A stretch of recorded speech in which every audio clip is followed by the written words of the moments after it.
හොඳයි. බලන්න පුතේ හැමෝටම මාව පැහැදිලිව ඇහෙනවද කියලා?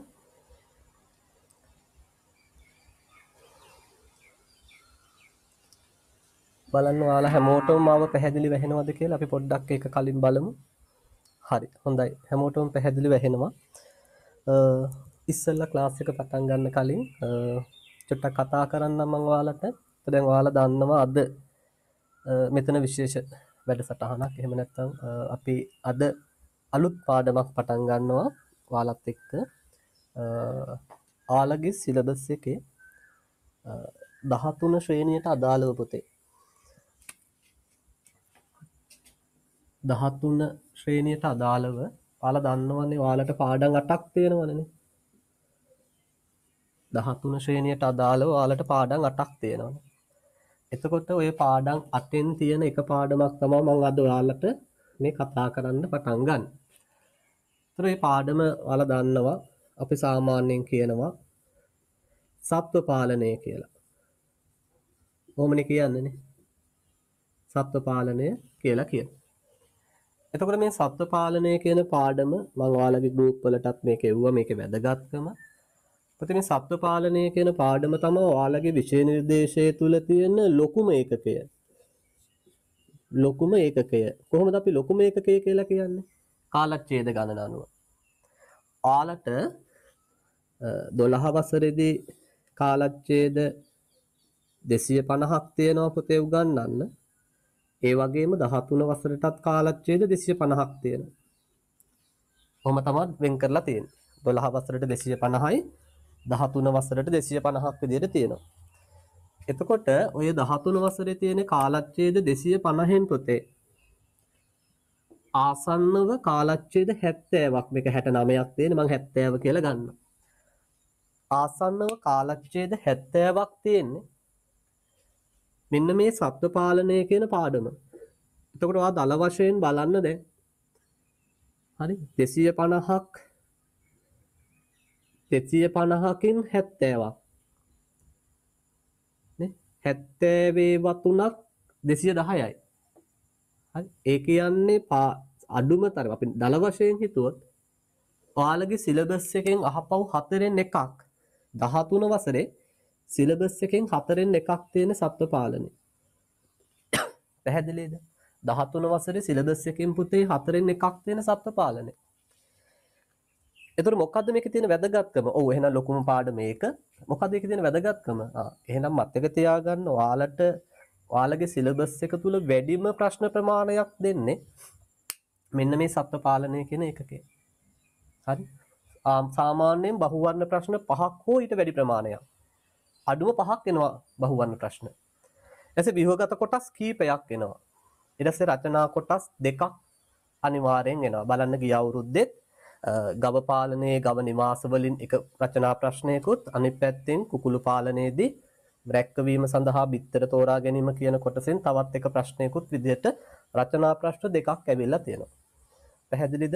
එතකොට මම මේ ඔයාලට මුලින්ම මේ කතා කරන්නේ මේ විදිහට නැත්නම් මේ කාරණා කියන්නේ ඔයාලගේ සිලබස් එක තුල තියෙන මේ ඔයාලට වැඩිම ලකුණු ප්‍රමාණයක් එකතු කරගන්න තියෙන පාඩමක් තමයි මේ සත්ව පාලනය. එතකොට ඒ පාඩම තමයි ඔයාලට අද මම මේ කරන්න ලෑස්ති වෙන්නේ. පැහැදිලිද? එතකොට මේක දැන් ලොකු පාඩමක් කාලච්ඡේද 70ක් තියෙනවා. අපිට සියල්ල අතින් ලියලා කරන්න හැකියාවක් නැහැ. හරි. හැම දෙයක්ම අතින් ලියලා කරන්න අමාරුයි. ඒ නිසා තමයි මම ඔයාලට කිව්වේ මම ගොඩක් අයට මේ පණිවිඩය දුන්නා. මේමයි සාමාන්‍යයෙන් මගේ සිස්ටම් එකක් තියෙනවා මම එහෙම නොමිලේ උගන්වන්නේ නැහැ. මොකද මට ක්ලාස් වල අඩුවක් නැහැ. සාමාන්‍යයෙන් ඔය නොමිලේ කරන්නේ මේ කැම්පස් වල ඉන්නවනේ ළමයි. කැම්පස් වල ඉන්න ළමයි ඉතින් වැඩක් නැහැනේ මේ දවස්වල ලොකුවට. ඒකට යාලා ඉතින් ඔය නොමිලේ කියලා ඔන්ලයින් නොමිලේ කියලා කරනවා ඉතින්. මේමයි නොමිලේ හෝ අඩු ගානට හම්බ වෙන හැමදේම ක්වොලිටි කියලාම ඉන්න යන්න එපා. හරි. එතකොට මම සාමාන්‍යයෙන් එහෙම නොමිලේ කරන්න යන්නේ නැහැ. මොකද මේ මට ඕන තරම් මේ ක්ලාස් තියෙනවා. හරි.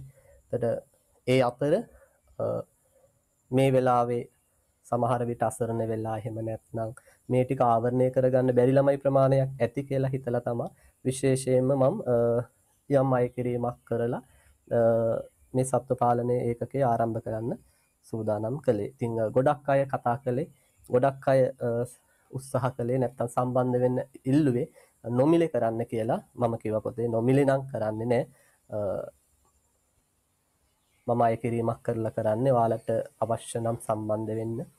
එහෙම නැත්නම් ඉතින් ගොඩක් අය මම දැක්ක ගෲප් එකට දාලා තියෙනවා නොමිලේ තියෙන පන්ති ගැන එහෙමත්. ඉතින් ඒ ගෲප් එකට මම මේ ඔයාලා ගොඩක් ඒ කියන්නේ මම හොයලා නෙමෙයිනේ මම ලින්ක් එක ෂෙයා කරලා ඔයාලා එකතු වුණා. ඒක නිසා මම ඒකට මහා ලොකු මහන්සියක් දැරුවේ නැහැ. ඒක නිසා ගුරුරු 1000කගේ ඔකේ මේ පෝස්ට් ෂෙයා වුණත් මට එහෙම ලොකු ගාණක් නැහැ. හරි මොකද මම මහන්සි වෙලා එහෙම ඔයාලා මේ එක එක්කෙනා එකතු කරගත්තු ගෲප් එකක් නොවන නිසා. ඉතින් මම දැක්කා පෝස්ට් එහෙම දාලා තියෙනවා නොමිලේ තියෙනවා කියලා. ඉතින් ඒ නොමිලේ තියෙනවා කියන්නේ අන්න අර වගේ සමහර විට මේ කැම්පස් එකක ඉන්න ළමයි මේ දවස්වල ඉතින් ඔය ඔන්ලයින් පන්ති කරනවා. ඔන්ලයින් වෙහි වෙහලානේ පොතේ. හරි. එතකොට ඕන කෙනෙකුට ඉතින් ඔන්ලයින් පන්ති කරන්න පුළුවන්. එම ගැටලුවක් නැහැ. හරි. තාක්ෂණය පිළිබඳව පොඩ්ඩක් දන්නවනම් ඔන්ලයින් පන්ති කරන්න පුළුවන්. හැබැයි ඒ කරන පන්තියේ ගුණාත්මක භාවය පිළිබඳව හරි ඒ පන්තියේ ගුණාත්මක භාවය පිළිබඳව අපි සෑහීමකටපත් වෙන්න වෙනවා. අනික දැන් මම දැකලා තියෙනවා ළමයි නොමිලේ කියපාම හතර වටේ දුවනවා දැන්. හරි හතර වටේ පන්ති ඔන්ලයින් අර පන්ති දෙනවා ඒක ටිකක් ඉන්නවා ඊළඟට යනවා ඒක ටිකක් ඉන්නවා අය තවස කෙනෙක්ගේ ලින්ක් එකක් එනවා ඒකට යනවා ඒක ටිකක් ඉන්නවා තව ඒ කියන්නේ ඉගෙන ගන්නෙ නෑ. හරි ඒ කියන්නේ අර නොමිලේ කියපුවම වටිනාකමක් නෑ පුතේ. ඒක නිසා සාමාන්‍යයෙන් මගේ ඔය නොමිලේ කියනවනේ හැබැයි මම මගේ පන්ති එන දරුවන්ට නොමිලේ උගන්වනවා. හරි දැන් මං කිව්වා මේ ඇග්‍රි ක්ලාස් එකට මේ අපේ සත්ත්ව පාලනයේ පන්තියට අලුතෙන්ම සම්බන්ධ වෙන දරුවන්ට ඒ අතරේ ඉන්නවා නම් BST කරන අයට මං එයාලා වෙනුවෙන් වෘත්තීය සෞඛ්‍ය හා සුරක්ෂිතතාව කියන පාඩම නැත්නම් occupational health and safety කියන යුනිට් එක මම නොමිලේ කරලා දෙනවා. එහෙම කරනවා. හරි. කියන්නේ මාත් එක්ක වැඩ කරන්න කැමති දරුවන්ට මම එහෙම උගන්වනවා. එහෙම නැතුව මම මේ වටේම ඉන්න ළමයිට එහෙම නොමිලේ කරලා එහෙම ඒ කියන්නේ මට එහෙම ජනප්‍රිය වෙන්න අවශ්‍යතාවයක්වත් එහෙම කිසිම දෙයක් නැහැ. ඒ නිසා ඉතින් මම නොමිලේ පන්තිය කරන්නේ නැහැ. ඒත් අද දවසේ මම ළමයිට අවසරය දුන්නා කැමති නම් අද විතරක් නොමිලේ සම්බන්ධ වෙලා පන්තිය දිහා බලලා අවශ්‍ය නම් ඉදිරියේදී නැවත සම්බන්ධ වෙන්න හැකියාව තියෙනවා. හැබැයි ඒත් දැන් අද ඒ දරුවෝ එහෙම යම් දරුවෙක් සම්බන්ධ වෙලා ඉන්නවනම් අද අපේ ක්ලාස් එකට එයාට පන්තිය අහගෙන තමයි ඉන්න වෙන්නේ. ඒ කියන්නේ මම මේ උගන්වන දේ අහගෙන ඉන්න පුළුවන්. ඔයාට ලියන්න මං හිතන්නේ ටියුට් එක නෑ. ටියුට් එක අපි දුන්නේ මුදල් ගෙවලා ක්ලාස් එකට සම්බන්ධ වුණ දරුවන්ට විතරයි. ඔයාට පුළුවන් ක්ලාස් එක ඉවර වෙනකන් කිසි ගැටලුවක් නෑ. සම්බන්ධ වෙලා ඉන්න. ඔයාට හිතෙනවා නම් දිගින් දිගටම මේ පන්තියට සම්බන්ධ වුණොත් යමක් ගන්න හැකියාව තියෙනවා. අපි මේ දක්වා ගිය පන්ති වලට වඩා සාර්ථක පන්තියක් කියලා ඔයාට හිතෙනවා නම් ඔයාට පුළුවන් දිගටම පන්තියට සම්බන්ධ වෙන්න ගැටලුවක් නැහැ. හරි. ඒතර අද ඔයාට පුළුවන් දිගටම පන්තියට ඇඳිලා මේ කරන ටික අහගෙන ඉන්න. හරි. ඉතින් ඒක නිසා දැන් අපි ඉස්සරහට නැවත අලුත් වැඩසටහනක් තව එකක් තියෙනවා. කෘෂි ආර්ථික විද්‍යාව. ඒක නම් ගොඩක් ළමයි මම දැක්කා ඉල්ලීමුත් කරලා තියෙනවා. ඉක්මනට පටන් ගන්න කියලා. ඒකේ නම් ළමයි අහලත් තිබුණා මේ පැහැදිලිව මේ සර් ගෙවීම් කොහොමද කියලා. ඒකේ ළමයිම කමෙන්ට් කරලා තිබුණා. ඒතර ජූලි මාසෙ මුල ඉඳලා අපි කෘෂි ආර්ථික විද්‍යාව පාඩමත් අවශ්‍ය දරුවෝ සම්බන්ධ කරගෙන කරනවා. ඒකේ ගෲප් දෙකක් කරනවා. එකක් ජූලි මාසේ පටන් අරගෙන ජූලි මුල ඉඳලා කරනවා. ඊට පස්සේ තව ගෲප් එකක් මම පටන් ගන්නවා. ඒක ජූලි මැද ඉඳලා වගේ පටන් අරගෙන කරගෙන යනවා. එතකොට අවශ්‍ය ළමයිට ඉස්සරහට කෘෂි ආර්ථික විද්‍යාව කියන පාඩමට සම්බන්ධ වෙන්න පුළුවන්. ඔයාලගේ සිලබස් එක මේ 13 සිලබස් එක තුල තියෙන තවත් ටිකක් විශාල ඒකකයක් කාලච්ඡේද 30 ගාණක් වගේ තියෙන ඒකකයක්.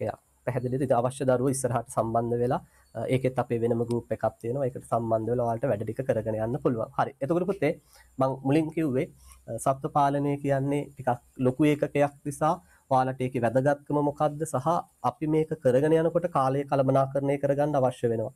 මොකද අපිට තව සීමිත කාලයයි තියෙන්නේ. තව මාස 4ක් 5ක් විතර වගේ උඩරිම ලැබෙවි. ඒතර මේ කාලය තුල මේක විතරක් කරලා බෑනේ. අපි තවත් තියෙනවානේ පාඩම් කරගන්න. ඒතකොට මේක අපි ඉක්මනට ඉවර කරගන්න ඕනේ. ඒ වගේම ඔයාලට දැන් ගොඩක් අය හරි ඔය මුදල් එක මාත් එක්ක සමහර වෙලාවට කතා කරද්දි කිව්වා වැඩි කියලා ගාන. හරි. ඒතකොට මං වැය කරන කාලයට වටිනාකමක් තියෙන්න ඕන. ඒතකොට මං අද ඔයාලට අද බ්‍රහස්පතින්දා. එතකොට මෙතන අපි පැය දෙකක් දෙකමාරක් කරනවා. ඊට පස්සේ ඔයාලට සෙනසුරාදාත් නැවත පැය දෙකක් දෙකමාරක් පන්තිය තියෙනවා. හරි ඊටත් වඩා මම හිතන්නේ පැය 3කට කිට්ටු වෙන්න දාලා තියෙනවා. එතකොට සතියකට ආසන්නව පැය 5කට වඩා ක්ලාස් එකක් කරනවා ඔයාලට.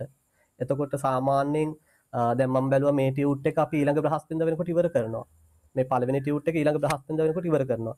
එතකොට තව ටියුට් 3යි තියෙන්නේ. එතකොට මේ විදිහට අපිට මාසයක් යනකොට සම්පූර්ණයෙන් මේ කාලච්ඡේද 70ක 13 වසරේ තියෙන සිලබස් එකෙන් 4න් එකක් ඔයාලට ඉවර කරනවා එක මාසෙකින්.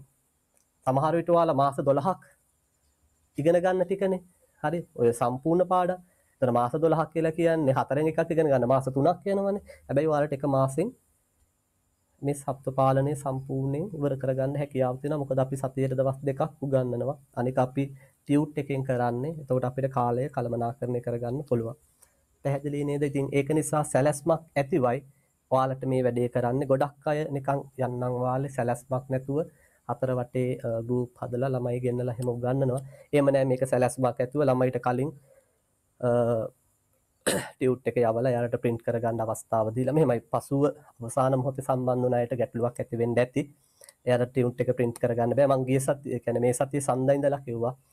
එතකොට ඒ සම්බන්ධ වෙන අය ඉක්මනින් සම්බන්ධ වෙලා ඒ ටියුට් ලබා ගැනීම කරන්න. මොකද ටියුට් එක ඔයාලා විසින් print කරගන්න අවශ්‍ය නිසා. right. එතකොට මේ පැහැදිලි කිරීම ඇති මං හිතන විදියට ඔය මං ගැන මං ඉස්සරහට වෙනම මෙතන අපේ අලුත් දරුවෝ ඉන්න නිසා මං ගැන වෙනම පැහැදිලි කිරීමක් අපි ඉදිරියේදී කරමු. දැන් ඔය ඔක්කොම එකපාර කියන්න ගියොත් ඔයාලට මුලින්ම හිතේවි කයි වාරුව විතරයි පම්පෝරිය විතරයි වැඩක් කරන්නේ කියලා. ඒ නිසා අපි දැනට උතනින් ඒ කැලේ නතර කරලා අපේ වැඩේට යමු. වැදගත් වෙන්නේ ඉක්මනට මේකේ තියෙන තිර ටික ආවරණය කරගන්න එක. පැහැදිලි නේද? right. එතකොට ඔයාලට මේ ටික කරගෙන යනකොට මොන හරි ගැටලුවක් ඇති වෙනවා නම් කතා කරන්න බෑ.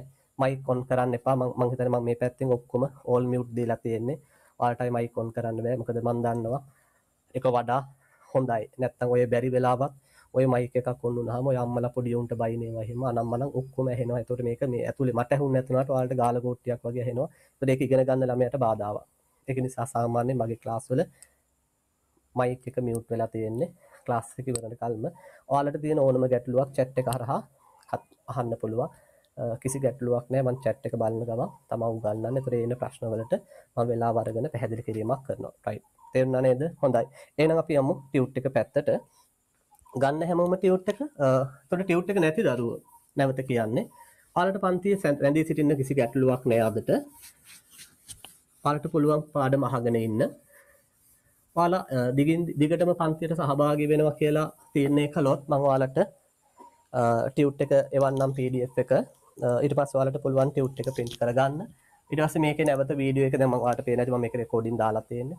ඔයාලට වීඩියෝ එක නැවත බලන්න පුළුවන් YouTube එකේ. මම YouTube එකට මේක අප්ලෝඩ් කරනවා. එතනින් ඔයාලට බලන්න පුළුවන්. බලලා ඔයාලට නැවත නෝට් එක සටහන් කරගන්න පුළුවන්. කිසි ගැටලුවක් නැහැ. right.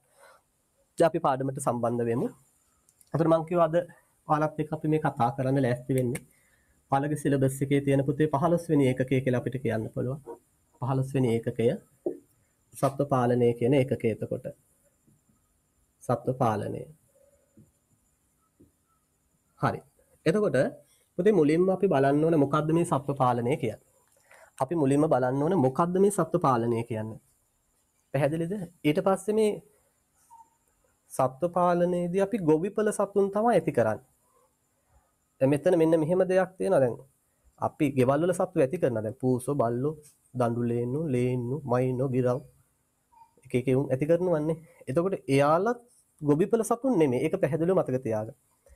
එයාලා සුරතල් සතුන් නේ.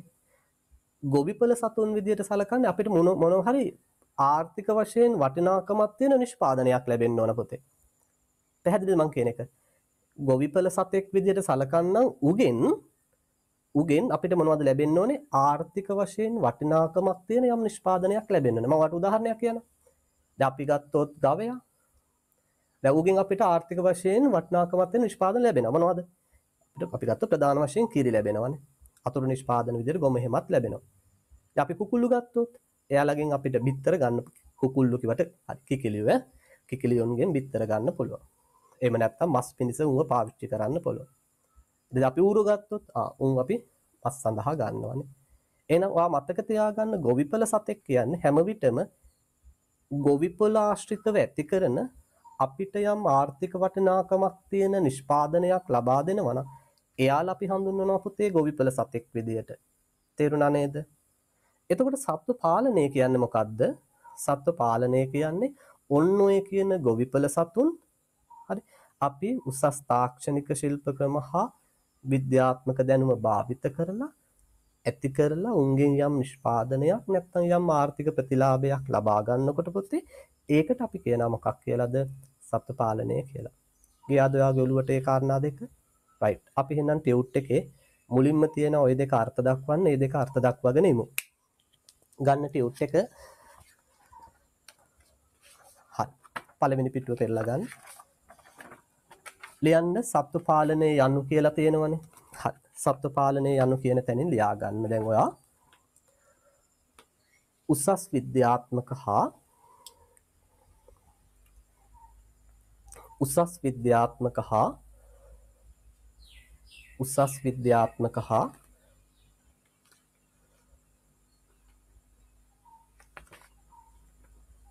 තාක්ෂණික ශිල්ප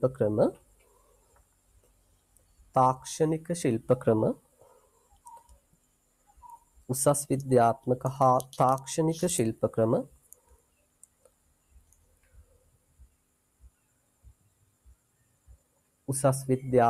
හා තාක්ෂණික ශිල්ප ක්‍රම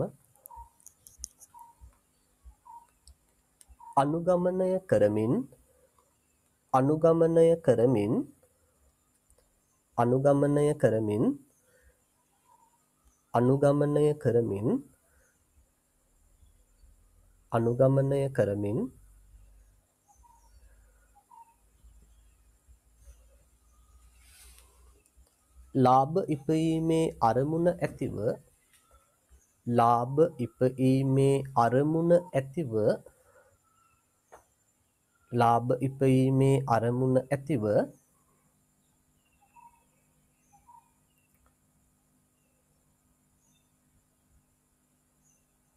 ලාභ ඉපයීමේ අරමුණ ඇතිව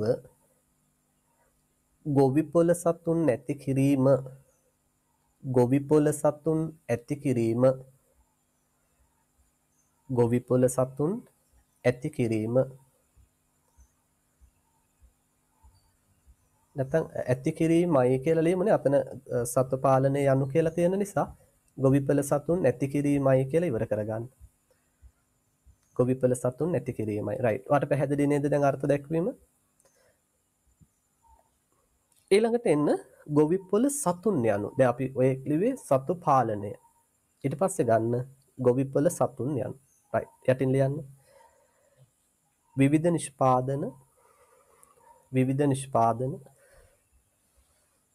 නිෂ්පාදන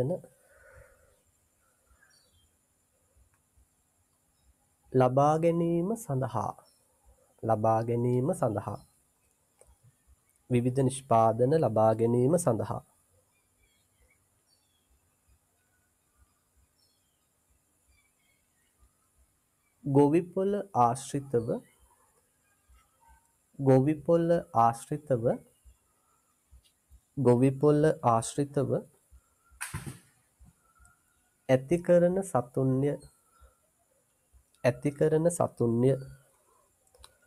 ගොවිපොළ ආශ්‍රිතව ඇති කරන සතුන්ය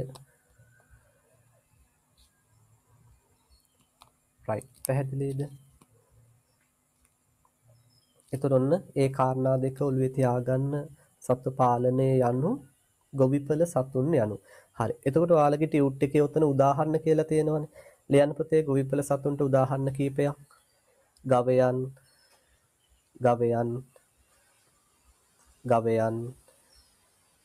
කුකුලන්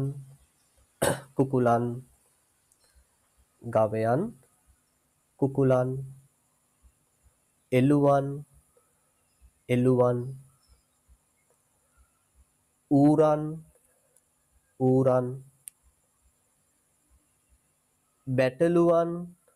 බැටළුවන් අහලා ඇතිනේ. බැටළු අපේ රටේ අඩුයි. ගොඩක් ශීත කලාපීය රටවල තමයි ඉන්නේ. නිව්සීලන්ත, ඕස්ට්‍රේලියා වගේ ශීත පැතිවල ඉන්නේ. ලොම් ගන්න තමයි ඇති කරන්නේ. බැටළුවන්,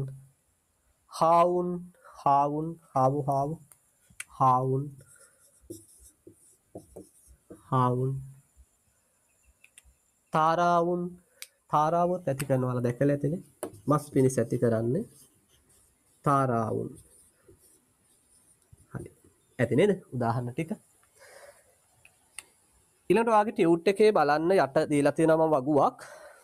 ගොවිපළ සතුන් හා ඔවුන්ගේ නිෂ්පාදන කියලා. එතකොට ඇත්තටම මම මේ වගුව කියවන්න බලාපොරොත්තු වෙන්නේ නැහැ පොතේ. ඒක ඔයාට කියවලා තේරුම් ගන්න පුළුවන්. ඔයා දන්නවා දැන් අපි මේක ස්පීඩ් රිවිෂන් එකක් විදියට කරන්න. එතකොට අනවශ්‍ය දේවල් වලට කාලය වැය කරන්නේ වෙන කතන්දර එහෙම නැහැ. අර මම මුලින්ම පොඩි පැහැදිලි කිරීමක් කළේ මේ ක්ලාස් එක සම්බන්ධව. එතනින් එහාට ආයේ ලොකුවට මේ කතන්දර කියවිලි නැහැ. මෙතන තියෙන්නේ අපි ඉක්මනටම මේක ටාගට් එකක් ඇතුව සිදු කරන වැඩක්. එතකොට මේ ටියුට්ස් 4ක් තියෙනවා. මේක ටියුට්ස් 4කට යන ප්‍රෝග්‍රෑම් එකක්. එතකොට මේ පළවෙනි ටියුට් එක, එතකොට මේ ටියුට් එක ඉක්මනට ඉවර කළා. අපි දෙවෙනි ටියුට් එක, තුන්වෙනි ටියුට් එක, හතරවෙනි ටියුට් එක ඔය ටික ඉක්මනට ඉවර කරගන්න ඕන. ඒ නිසා මේ අනවශ්‍ය දේවල් කතා කරන්නේ නැහැ. ඒ වගේම සමහර විට ටියුට් එකේ තියෙන සරල දේවල් සඳහා වැඩි අවධානයක් දෙන්න අවශ්‍ය නැහැ. ඔයාට ওই ටික කියවලා තේරුම් ගන්න පුළුවන්. ඔයා දන්න කියන කාරණාවකේ තියෙන. හරි. එතකොට යට ඒකට අදාළව තවත් පොඩි රූප සටහනක් දාලා තිනවා. ඒකත් ඔයා කියව ගන්න. ඒ නිසා ඒ පිටු එතනින් එහාට මම මුකුත්ම කතා කරන්න යන්නේ නැහැ. ඔය ගහක් ඇඳලා දාලා තියෙන එක එක දැන් අර අපි දැන් බිත්තර ගත්තොත් බිත්තර වලින් මොනවද කරන්න පුළුවන් නිෂ්පාදනය. නිකමට කිව්වොත් දැන් ඔය කේක් රස කැවිලි වගේ දේවල් හදද්දී අපි ඔයා දන්නවා බිත්තර පාවිච්චි කරනවා. මෙතන ගෑන් ළමයි ඉන්නවා බහුතරයක්. එයාලා දන්නවා. පිරිළමිනුත් දන්නවා. තමයි ගෑන් ළමයිට වඩා පිරිළමයි දන්න අවස්ථාවක් තියෙනවා. ඊට පස්සේ කිරි ගත්තාම ඔයා දන්නවා යෝගට් අයිස්ක්‍රීම් නේද? ඊට පස්සේ කිරි පිටි චීස් ඔය හැම එකක්ම හදන්න ගන්නවා. ඒවා අපි කියන්න අවශ්‍ය නැහැ. අපිට ඊට වඩා කතා කරන්න ගොඩක් දේවල් පුතේ මේ පාඩම තුල තියෙනවා. ඊට වඩා හලට කියලා දිය යුතු දේවල් තියෙනවා. හරි. ඒ නිසා එහා පැත්තට එන්න. ඔන්න ඒ පැත්තේ තියෙන්නේ කියවලා වුණා තේරුම් ගන්න පුළුවන් කාරණා ටිකක්. නමුත් මං චුට්ටක් ඒ කාරණා වලට අවධානය දීගෙන යන්න. අපි මෙතන කතා කරන්න පුතේ දැන් ටියුට් එක නැති අයට තමයි මෙතන චුටි ගැටලුවක් එන්නේ. එයාලට බලා ගන්න එකක් නැති නිසා ශ්‍රී ලංකාවේ සත්ත්ව පාලනයේ වර්තමාන තත්ත්වය කොයි වගේද? අද අපේ රටේ කොහොමද මේ සත්ත්ව පාලන ශාස්ත්‍රය තියෙන්නේ කියන එක ගැන තමයි අපි ඊළඟට කතා කරන්නේ. ඒතර පළවෙනි කාරණේ ඔයාලට දීලා තියෙනවා විවිධ සත්ත්ව විශේෂ වල ගහණයන්ගේ වාර්ෂික වෙනස් වීම කොයි ආකාරයකද වෙලා තියෙන්නේ කියන එක. හරිද? මේවා ඉලක්කම් පාඩම් කරන්න යන්න අවශ්‍ය නැහැ. දල අදහසක් තියාගන්න. මෙයාලා අඩු වෙලාද මෙයාලා වැඩි වෙලාද නේද වෙනසක් වෙලා නැද්ද කින්දවන්න. ඔහොම පොඩි අදහසක් තියාගත්තා නම් හොඳටම ඇති. ඉතින් ඔයාට බලන්න යටින් කියනවා මෙහෙම ශ්‍රී ලංකාවේ පසුගිය වසර කිහිපය තුළ ගොවිපළ සත්ත්ව විශේෂවල ගහණය වෙනස් වූ ආකාරය පහත ලෙස දැක්විය හැක. දැන් ඔයා බලන්න ඔය ඉලක්කම් දිහා ඔයා කටපාඩම් කරන්න යන්න එපා. ඉලක්කම් ලොකු වෙලා කියන්නේ ඉලක්කම් මේ සංඛ්‍යාත්මක වටිනාකම වැඩි වෙලාද අඩු වෙලාද කියන එක විතරක් තේරුම් ගත්තොත් ඇති. හරි. එතකොට මම ඔය සංඛ්‍යා දත්ත වලටත් දැන් වැඩි හැදාන්න යන්නේ නැහැ. ඔයාලා නිමාඩු පාඩුවේ ඔය ටික පොඩ්ඩක් අධ්‍යයනය කරන්න. යටින් කියනවා පුතේ මෙහෙම ඉහත සඳහන් කරුණු වලින් පෙනී යන්නේ ශ්‍රී ලංකාවේ එළුවන් හැර. ඒක ඔයා ඔළුවට ගන්න ඕන ඔය කාරණේ.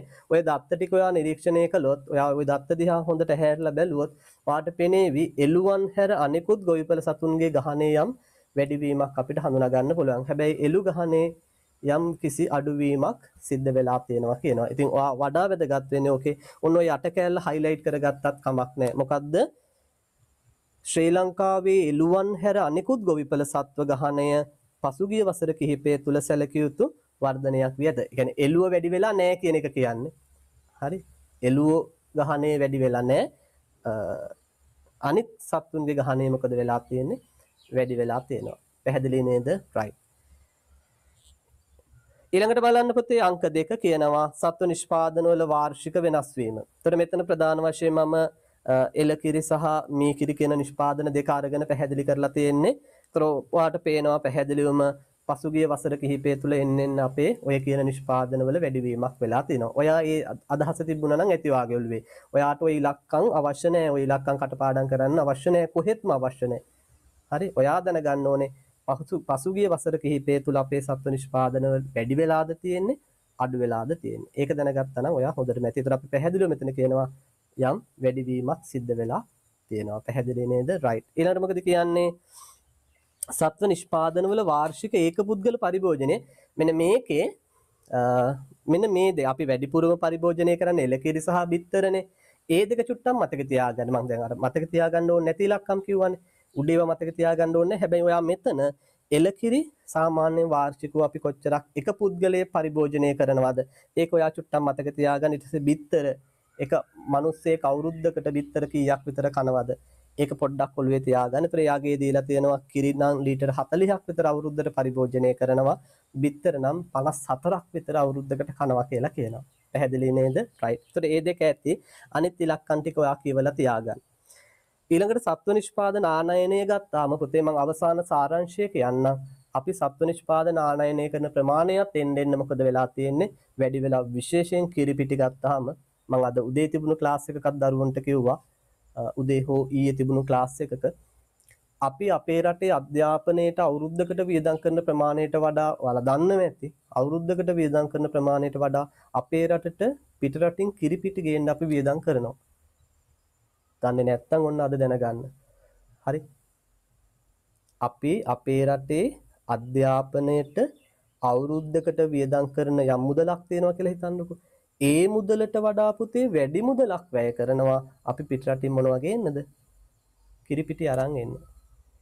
මතක තියාගන්න. පැහැදිලිද? ඊට පස්සේ මම ඔතන තව චුටි කාරණයක් කොහොමම එකතු කරන්නම්. දැන් අපේ ලෝකේ ප්‍රධාන කිරි නිෂ්පාදකයෝ ගත්තාම නවසීලාන්තයේ ඉන්නවනේ. ඔයා දන්නවනේ නවසීලාන්තයේ ප්‍රධාන රටක් නේ පුතේ කිරි නිෂ්පාදනය කරන. එතකොට එයාලගේ ඔය එක එක නේද ඔය ආර්ථික සංගරා අනම්මනම් ඒ වගේ පළවෙනවනේ ලිපි. එහෙම ලිපියක පැහැදිලිව මෙන්න මෙහෙම තියෙනවා. ඒක ප්‍රස්තාරයක් විදිහට නිරූපණය කරලා තියෙනවා. එයාලගේ දීර්ඝ කිරි නිෂ්පාදනයේ තියෙනවනේ. හරි. එයාලගේ දීර්ඝ කිරි නිෂ්පාදනයට වඩා එයාලගේ කිරිපිටි නිෂ්පාදනය වැඩි. මං කියන එක පැහැදිලිද? දැන් මෙහෙම ප්‍රස්තාරයක් විදිහට ඇන්දොත් මේ තියෙන්නේ එයාලගේ දීර්ඝ කිරි නිෂ්පාදනය නම් හරි. එයාලගේ දීර්ඝ කිරි නිෂ්පාදනය නම් මේ තියෙන්නේ එයාලගේ කිරිපිටි නිෂ්පාදනය. හරි. මේ තියෙන්නේ එයාලගේ කිරිපිටි නිෂ්පාදනය. ඊට පස්සේ මේ තියෙන්නේ එයාලගේ දීර්ඝ කිරි පරිභෝජනය. හරි. මේ දීර්ඝ කිරි නිෂ්පාදනය. හරි. දීර්ඝ කිරි නිෂ්පාදනය. මම මෙහෙම ලියන්නම්. මේ තියෙන දීර්ඝ කිරි නිෂ්පාදනය.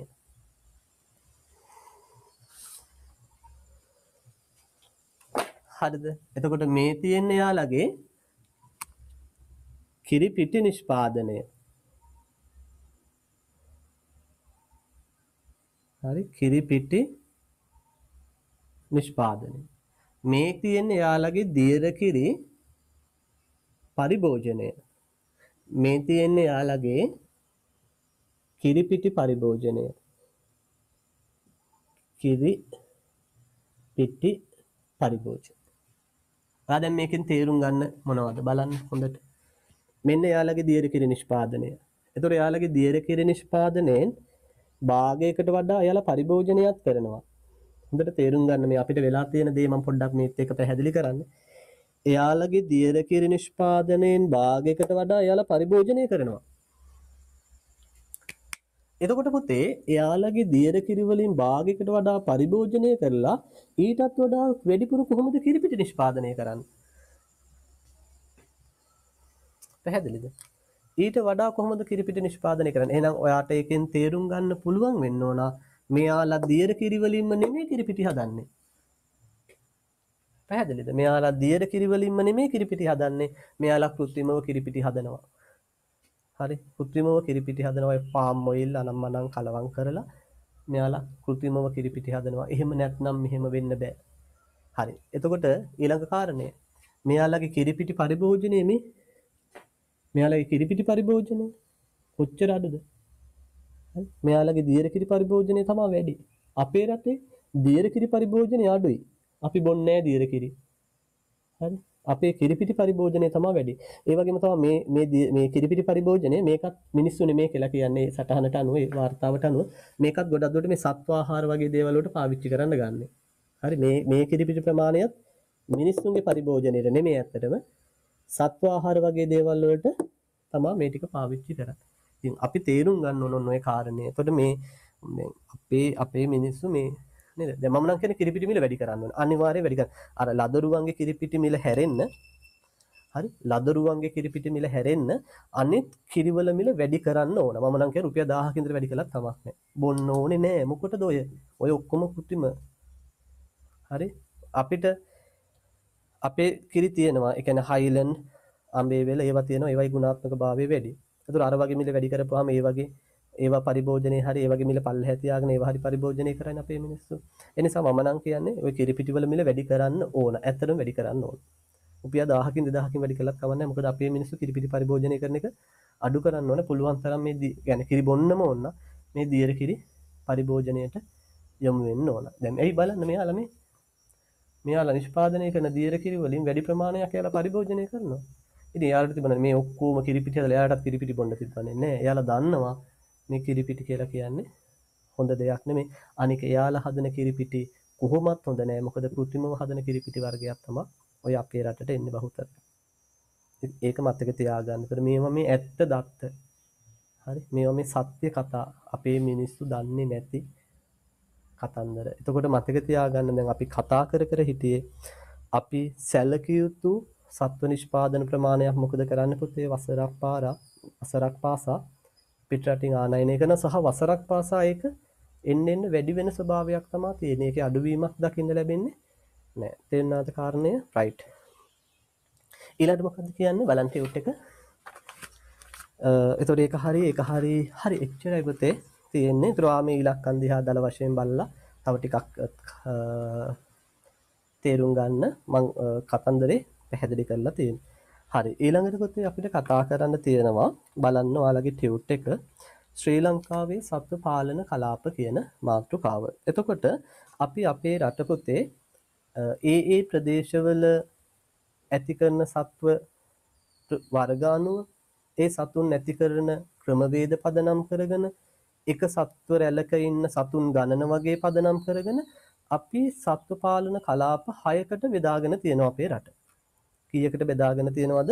සත්ව පාලන කලාප 6කට අපි අපේ රට බෙදාගෙන තියෙනවා. රයිට්. හැබැයි ඔයාලගේ මේ ටියුට් එකේ තියෙන ප්‍රස්තාව නැත්නම් මේ ලංකා සිතියේ කලාප 5යි මම දාලා තියෙන්නේ. ඒ කියන්නේ එක කලාපයක් මේකේ නෑ. ඒ නැති කලාපයේ පුතේ ඒ කියන්නේ මෙතන මේ ලිස්ට් එකේ කලාප තියෙනවා. නමුත් මේ ප්‍රස්තාරයේ කලාපේ නෑ. ඒ තමයි යාපනයේ අර්ධද්වීපය කියන කොටස නෑ. එතකොට ඔයා ඔය යාපනයේ අර්ධද්වීපය මේ කෑල්ල තියෙනවා. මට චිත්‍ර අඳින්න බෑ. බොරු කියන්න ඕනේ නෑනේ. මෙන්න මේ කෑල්ල තියෙනවනේ. ඒ කෑල්ල යම් ක්‍රමයකට ඔයා පාට කරගන්න මෙහෙම. ඔතන නැති විදිහකට පාට කරගන්න. මම මෙහෙම පාට කරන්නේ මේ කෑල්ල මේ විදිහට නෑ මං හිතන්නේ.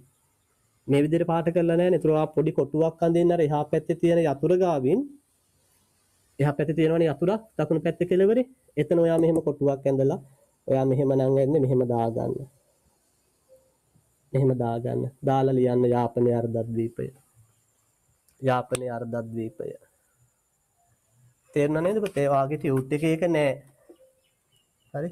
ඔය ටියුට් එකේ මේ ලංකා සිතියම විතරයි තියෙන්නේ. මේ ලංකා සිතිය මෙතන තියෙනවා. මේ පැත්තේ 5ක් තියෙනවා. හරි? මේ යාපනයේ අර්ධද්වීපේ නෑ. ඒතර යාපනයේ කොටස පාට කරලා මම කියන්නේ මෙන්න මෙහෙම දාගෙන ඉස්සරහින් ලියා ගන්න යාපනයේ අර්ධද්වීපය කියලා. එතකොට 6ම හරි.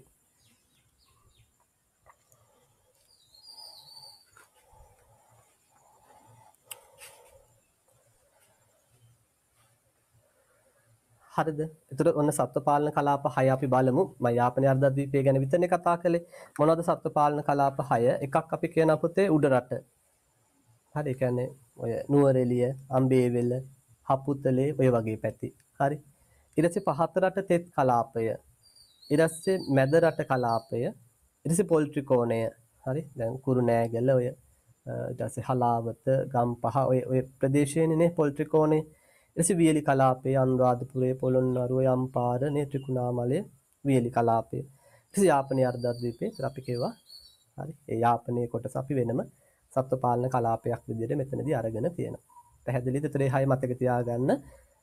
උඩ රට කලාපය, පහත රට තෙත් කලාපය, මැද රට කලාපය, පොල්ට්‍රි කෝණය, වියලි කලාපය, යාපනයේ අර්ධද්වීපය. පැහැදිලි නේද? රයිට්. ඊළඟට එන්නේ හා පැත්තට. ඒ පැත්තේ පුතේ ඔය එක එක කලාපයක් පැහැදිලි කරලා තියෙනවා ඔයාලට.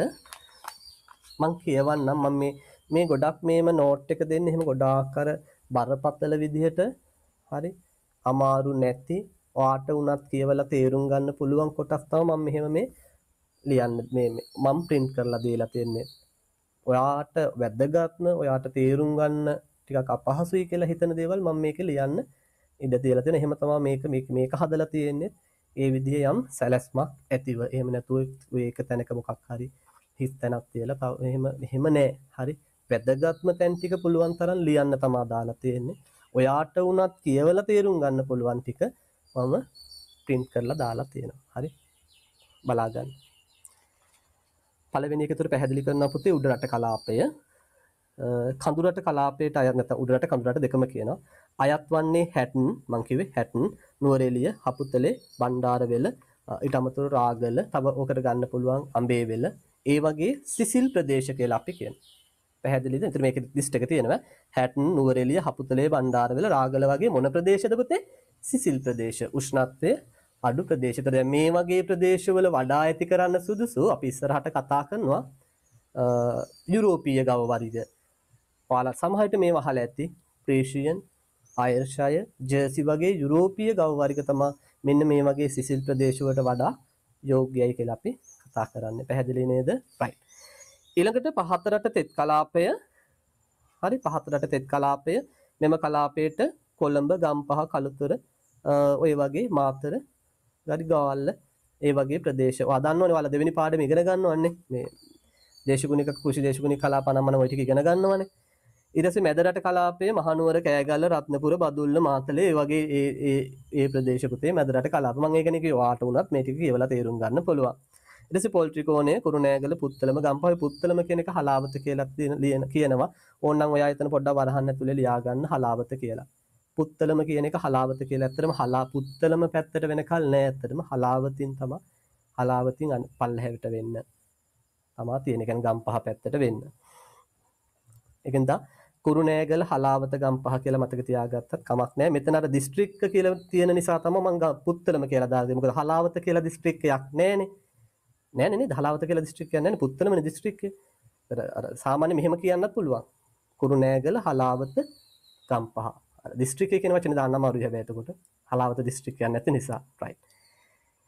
ඊළඟට වියලි කලාපය කියන්න ඕනේ නැහැ පුතේ. වියලි කලාපේ වා දන්නවනේ නේද? අපේ රටේ 3න් 2ක් විතරයි තියෙන්නේ වියලි කලාපයටනේ. right. ඊට පස්සේ යාපනයේ අර්ධද්වීපය. පැහැදිලිද? right. ඊට පස්සේ මේ කොටුව ඇතුලේ විශේෂ සටහන් කියලා තියෙනවා. අන්න ඒක පොඩ්ඩක් අපි අවධානයෙන් කියවා ගමු. ඉහත සත්ත්ව පාලන කලාප තුල විවිධ සතුන් ව්‍යාප්ත වී ඇති නමුත් එම ව්‍යාප්තිය ඒකාකාරී නොවේ. හරි. මේ සත්ත්ව පාලන කලාප තුල විවිධ සතුන් ඉන්නවා. ඒ කියන්නේ ගවයොත් ඉන්න පුළුවන්, කුකුල්ලුත් ඉන්න පුළුවන්, ඌරොත් ඉන්න පුළුවන්, එළුවොත් ඉන්න පුළුවන්. හැබැයි ඒකේ ව්‍යාප්තිය වෙනස් වෙන්න පුළුවන් කියලා කියනවා. අපි බලමු. ගව හා එළු පාලනය වඩාත් ව්‍යාප්ත වී ඇත්තේ වියලි කලාපේ. ඔන්න ඕවා ටිකක් මතක තියාගන්න. අපේ රටේ ගව පාලනයයි එළු පාලනයයි වැඩිපුරම ව්‍යාප්ත වෙලා තියෙනවා කියන්නේ කොයි පැත්තේද පුතේ? වියලි කලාපීය ප්‍රදේශවල. පැහැදිලිද? ඒක මතක තියාගන්න. වියලි කලාපයට අයත් දිස්ත්‍රික්ක අතුරින් අනුරාධපුර, හම්බන්තොට, මොනරාගල යන දිස්ත්‍රික්කවල හා පොල්ට්‍රිකෝණේ, කුරුණෑගල හරි හරක් ඉන්නවලු වැඩිපුර. පොල්ට්‍රිකෝණේ කුරුණෑගල ගවයන් විශාල ප්‍රමාණයක් දැකිය හැකි අතර වැඩිම එළුවන් සංඛ්‍යාවක් ඔන්න මතක තියාගන්න. වැඩිපුරම එළුවෙන් සාමාන්‍යයෙන් එළුව ඉන්නේ පුතේ මුස්ලිම් අය වැඩිපුර ඉන්න පැතිවලනේ. එහෙනම් මුස්ලිම් අය වැඩිපුරම ඉන්නවා යාපනයේ නම් ගොඩක් දුරට දෙමළයි අයත් ගොඩක් දුරට ඇති කරනවා. යාපනය පුත්තලම මුස්ලිම් අය ඊට පස්සේ මඩකලපුව. හරි. ඒතර ඒ යාපනයේ පුත්තලම මඩකලපුව වැඩිපුරම එළුව ඉන්නවා කියලා කියන වැඩිපුර දැන් ඔයාලා කියන්නේ අපේ පැත්තේ තෙලුයි නර අපේ එහා ගෙදර මාමගේ තෙලු පට්ටියක් හරි ඒක හරි මේ කියන්නේ ලංකාවේ වැඩිපුරම එළුව ව්‍යාප්ත වෙලා ඉන්න පැති. හරි ඔයාලා ගම එහා ගෙදර මාමට තෙලු පට්ටියක් ඇති. හරි ඒක වෙනම දෙයක්. හරි නමුත් අර වැඩිපුරම ව්‍යාප්ත වෙලා තියෙන්නේ මෙන්න මේ වගේ පැතිවල කියලා කියනවා. රයිට්. ඊළඟට ඌරු පාලනයේ ප්‍රධාන වශයෙන් හලාවත සිට මග්ගොන.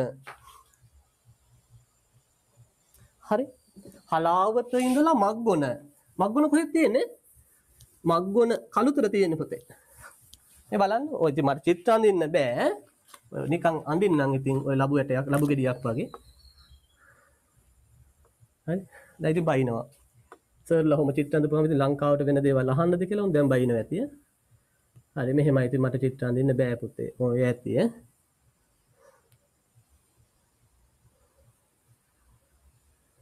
හරි. ඔහොම තියෙනවා කියලා හිතන්නකෝ. එතකොට අපි හිතුවත් හලාවත මේ හරිය කියලා. හලාවත ඉඳලා හරිද? හලාවතේ හරියද? කමක් නැහැ. මෙන්න මේ වගේ කළුතරටනේ මේ හරි කියලා හිතමු. මෙන්න මේ වගේ පටියක තමයි ඌරු වැඩිපුරම ඉන්නවා කියන්නේ. පැහැදිලිද? මේක හලාවත. මේ මග්ගොන එතකොට කෙටියෙන් ලියන්නම් හලාවත මග්ගොන. ඒතර මෙන්න මේ විදිහට හලාවත ඉඳලා මග්ගොන දක්වා වැඩිපුර කවුද ඉන්නවා කියන්නේ? ඌරෝ ඉන්නවා. මේක පටියක් වෙදින්නේ තියෙන්නේ. හරි ඌරෝ ඉන්න පටියක්නේ සාමාන්‍යයෙන් අපි ඔකට ඉංග්‍රීසියෙන් ඒ නිසා කියනවා පුතේ පිග් බෙල්ට් කියලා. පිග් ඌරු පටිය. හරි ඌරුනේ ඉන්නේ ඒ නිසා පිග් බෙල්ට් කියලා ඌරු පටිය. හරි පටියක් විදියට තියෙනවා. පැහැදිලිද? ගොඩක් දුරට ඉතින් ඔය මීගමුව ජායල කඳාන වල දන්නවා. සමහරට අපේ මෙතන දරුවෝ ඉන්නවත් දන්නේ නැහැ. දැන් ඉතින් මේ සමහර සම්බන්ධලා ඉන්න දරුවෝ මම දන්නේ නැහැ කොහෙද කින්ද මන්ද ලංකාවේ ඉතින් සමහරට ඈත පැතිවලු සම්බන්ධ වෙලා ඇති. එතකොට මේ සමහරට මෙතන ඉන්නව නම් එහෙම ඔය ජායල කඳාන මම හිතන එක්කෙනෙක් ඉන්නවා අපේ මම දන්න දරුවෙක් ඉන්නවා ලක්ෂානේනේ. ලක්ෂානේ පොඩ්ඩක් ඒ පැත්තට බරව මට මතක තියෙනවා. ඒ අපේ කලිනුත් ඔන්ලයින් ක්ලාස් වලට මාත් එක්ක සම්බන්ධ වෙලා වැඩ කරපු කෙනෙක්. අය නැවත සම්බන්ධ වෙලා තියෙනවා දැන්. එතකොට එයා දන්නේ සමහරට මේ පැතිවල වන්න වැඩිපුර මේ ඌරු පාලනය අපිට හඳුනා ගන්න පුළුවන්. පැහැදිලිද? හොඳයි. ඊට පස්සේ පුතේ කුකුළු පාලනය ගත්තොත් බලන්න කුකුළු පාලනය අතීතයේදී ග්‍රාමීය ව්‍යාපාරයක් වශයෙන් පැවතුනද වර්තමානයේදී ඒ ලාභදායී ව්‍යාපාරයක් ලෙස නාගරික ප්‍රදේශවල ව්‍යාප්ත වී ඇත. ඒ කියන්නේ ඉස්සර සාමාන්‍යයෙන් මට මතකයි පුතේ අපි චූටි කාලේ අපේ ගෙවල් වලත් ඇත්තටම කුකුල්ලු හිටියා. හරි. ඒ කියන්නේ ඉස්සර සාමාන්‍යයෙන් ගම්වල හැම ගෙදරකම වගේ කුකුළු 4-5 දෙනෙක් හරි තියාගෙන ඉන්නවා. හරි ඔය බිත්තරයක් දෙකක් අරගෙන නේද? ඒ ප්‍රෝටීන අවශ්‍යතාවය සපුරා ගන්න සාමාන්‍ය හැම ගෙදරකම වගේ පොඩිවට අනිවාර්යෙන් කුකුල් කූඩුවක් හදලා කුකුළු ඇති කරනවා. මෙතන අපේ ගම්වල දරුවෝ ඉන්නවනම් සමහර විට තවමත් සමහරට ඔයාලගේ ගම්වල එහෙම ඇති. එහෙම නැත්නම් ඔයාලගේ අම්මලාගෙන් අහන්න කම්මලා කියාවි ඔව් ඒ කාලේ හැම ගෙදරම වගේ එහෙම සාමාන්‍යයෙන් කුකුළු ඇති කිරීම කළා. දැන් එහෙම කරන්නේ නැහැ. දැන් හේතු තියෙනවා. දැන් අර සාමාන්‍ය එහෙම ගෙවල් වල ඇති කරන්නේ අපි කියනවා නිදැලි ක්‍රමයට. ඒ කියන්නේ සත්තු එළියට යවන්න ඕනේ. දැන් ප්‍රශ්නේ තියෙන පුතේ අපේ ඊඩම් කුඩා වෙලා අපි සත්තු එළියට ඇරියොත් වැටෙන් එහා පැත්තට ගිහලා එහා වත්තේ තියෙන පැලානම් මනම් පහුරු ගාලා ඒව ගලවනවා. ඒතර මේ පවුල් අතර දැන් ප්‍රශ්න ඇති වෙනවා. ඒ නිසා දැන් ගොඩක් දුරට ඔය මේ කුකුළු පාලනේ එහෙම අර ගෘහස්තව සිදුවුණු සාමාන්‍ය විදිහේ නිදැලි ක්‍රමයට සිදු කරන කුකුළු පාලනේ දැන් ටික ටික අයින් වෙලා තියෙනවා. ඒ වගේ ප්‍රායෝගික ගැටලු නිසා. හැබැයි අර ඒත් එක්ක අනිත් පැත්තට මේ මහා පරිමාණයේ ව්‍යාපාරික මට්ටමේ කුකුළු නිෂ්පාදනය කුකුළු පාලනය කියන එක දැන් ගොඩක් ප්‍රචලිත වෙලා තියෙනවා. විශේෂයෙන් බ්‍රොයිලර් සත්තු නිෂ්පාදනය වගේ නැත්නම් මේ බ්‍රොයිලර් මස් නිෂ්පාදනය වගේ ගත්තාම ඒක මහා පරිමාණයෙන් දැන් ව්‍යාප්ත වෙලා තියෙනවා කියලා කියනවා. රයිට්. බලන්න ඊට පස්සේ මොකද කියන්නේ? දිවයිනේ බොහෝ ප්‍රදේශවල කුකුලන් ඇති කරන විශාල ගොවිපළවල ට බලන්න එකේ වාක්‍ය අවුලක් තියෙනවා. ගොවිපළේ බොහෝ ප්‍රදේශවල කුකුලන් ඇති කරන හදාගන්න පොතේ දිවයිනේ බොහෝ ප්‍රදේශවල කුකුලන් ඇති කරන අතර විශාල ගොවිපළ වල කැල අයින් කරන්න. විශාල ගොවිපොළ පිහිටා ඇත. හරි විශාල ගොවිපොළ පිහිටා ඇත. පැහැදිලිද? ඒ කියන්නේ මොකද්ද? ලංකාවේ හැම ප්‍රදේශයකම වගේ මේ කුකුළු පාලනය තියෙනවා. හරි හැම ප්‍රදේශයකම වගේ කුකුළු ඇති කරනවා. ඒ වගේම අර නේද? විශාල ගොවිපළක් පිහිටලා තියෙනවා. එසේ වුවද මෙම ව්‍යාපාරයේ කේන්ද්‍ර ස්ථානයේ වී ඇති දිස්ත්‍රික්. ඒ කියන්නේ සමහර වචන පොඩ්ඩක් බරපතල වගේ වැටලා තියෙනවා. කේන්ද්‍ර ස්ථාන කියන්නේ මේවා වැඩිපුරම සිද්ධ වෙන්නේ. හරි බොහෝ ප්‍රදේශවල ව්‍යාප්ත වෙලා තියෙනවා. හැබැයි ආය අපි කියන අනිත් පැත්තට ඒ වගේනොත් වැඩිපුරම මේ කුකුළු පාලනය සිද්ධ වෙන්නේ පොතේ කුරුණෑගල මතක තියාගන්න වැඩිම කුකුළු ගහණයක් ඉන්නේ කුරුණෑගල කියලා තමයි අපි කියන්නේ. හරි මාර වැඩේනේ. හරකුත් වැඩි කුරුණෑගල කුකුල්ලොත් වැඩි කුරුණෑගල. කමක් නැහැ. ඉතින් එහෙම තමයි වෙලා තියෙන්නේ. ඒතර කුරුණෑගල, පුත්තලම, කොළඹ, ගම්පහ සහ කළුතර. දැන් සාමාන්‍ය පිළිවෙලට ගිහිල්ලා තියෙන්නේ. වැඩිපුරම කුරුණෑගල ඊළඟට පුත්තලමට එනවා. හරි ඊළඟට කොළඹ, ගම්පහ, කළුතර ඒ විදිහට තමයි තියෙන්නේ. ඒතර මේක බහුවර්ණ ප්‍රශ්නයක එක අවුරුද්දක හෝ අවුරුදු දෙකක අහලා තිබුණා. ශ්‍රී ලංකාවේ වැඩිම කුකුළු ගහනයක් ව්‍යාප්තව ඇති දිස්ත්‍රික්කය වන්නේ ඔන්න අද මම ඔයාලට ඒකේ උත්තරේ දෙනවා. මතක තියාගන්න වැඩිම කුකුළු ගහනයක් ඉන්න පොතේ අපි කියනවා කුරුණෑගල දිස්ත්‍රික්කය. පැහැදිලිද? හරි. ඒතර ඒ දක්වා මේ අපි කතා කරපු ටික ඔයාලට පැහැදිලි නේද? අපි සරල කාරණා ටිකක් කතා කළේ. අමාරු දේවල් කතා කළේ නෑ. සත්ත්ව පාලන කලාප 6 හඳුනාගත්ත පොතේ සත්ත්ව පාලන කලාප 6 නම් මතක තියාගන්න. ඊට පස්සේ ඒ වගේ පොඩි ව්‍යාප්තිය ඒක අමාරු නෑ. ව්‍යාප්තිය සාමාන්‍යයෙන් ඒ නම් වලින් අපිට හඳුනා ගන්න පුළුවන්. ඊට පස්සේ විශේෂයෙන් මෙන්න මේ අපි කොටු ඇතුලේ කාරණා ටික කීපයක් කතා කළානේ. ඒ ටික ඔයාගේ ඔළුවේ තියාගන්න. වැඩිපුරම ගව ව්‍යාප්තිය තියෙන්නේ කොයි වගේ පැතිවලද? එළු ව්‍යාප්තිය තියෙන දිස්ත්‍රික්ක මොනවද? ඌරු වැඩිපුරම කොයි වගේ ප්‍රදේශවලද ඉන්නේ? ඊට පස්සේ කුකුළුන්ගේ ගහනේ වැඩිපුරම තියෙන දිස්ත්‍රික්ක මොනවද? ඒ කාරණා ටික පොඩ්ඩක් සරලව ඔළුවේ තියාගන්න. මොකද බහුවර්ණ පේපර් එකේදී ඔය ආශ්‍රිතව යම් ප්‍රශ්න එන්න පුළුවන්. එහෙම ආපු එක ප්‍රශ්නයක් තමයි මම ඔයාලට උදාහරණයක් විදිහට කියුවේ. ශ්‍රී ලංකාවේ වැඩිම කුකුළු ව්‍යාප්තියක් තියෙන දිස්ත්‍රික්කයේ මීට කලින් ඔයාලගේ පේපර් එකක අහලා තිබුණා. පැහැදිලි නේද? right. ඊළඟට එහා පැත්තට එන්න. එහා පැත්තේ තියෙනවා සත්ත්ව පාලනයේ වැදගත්කම.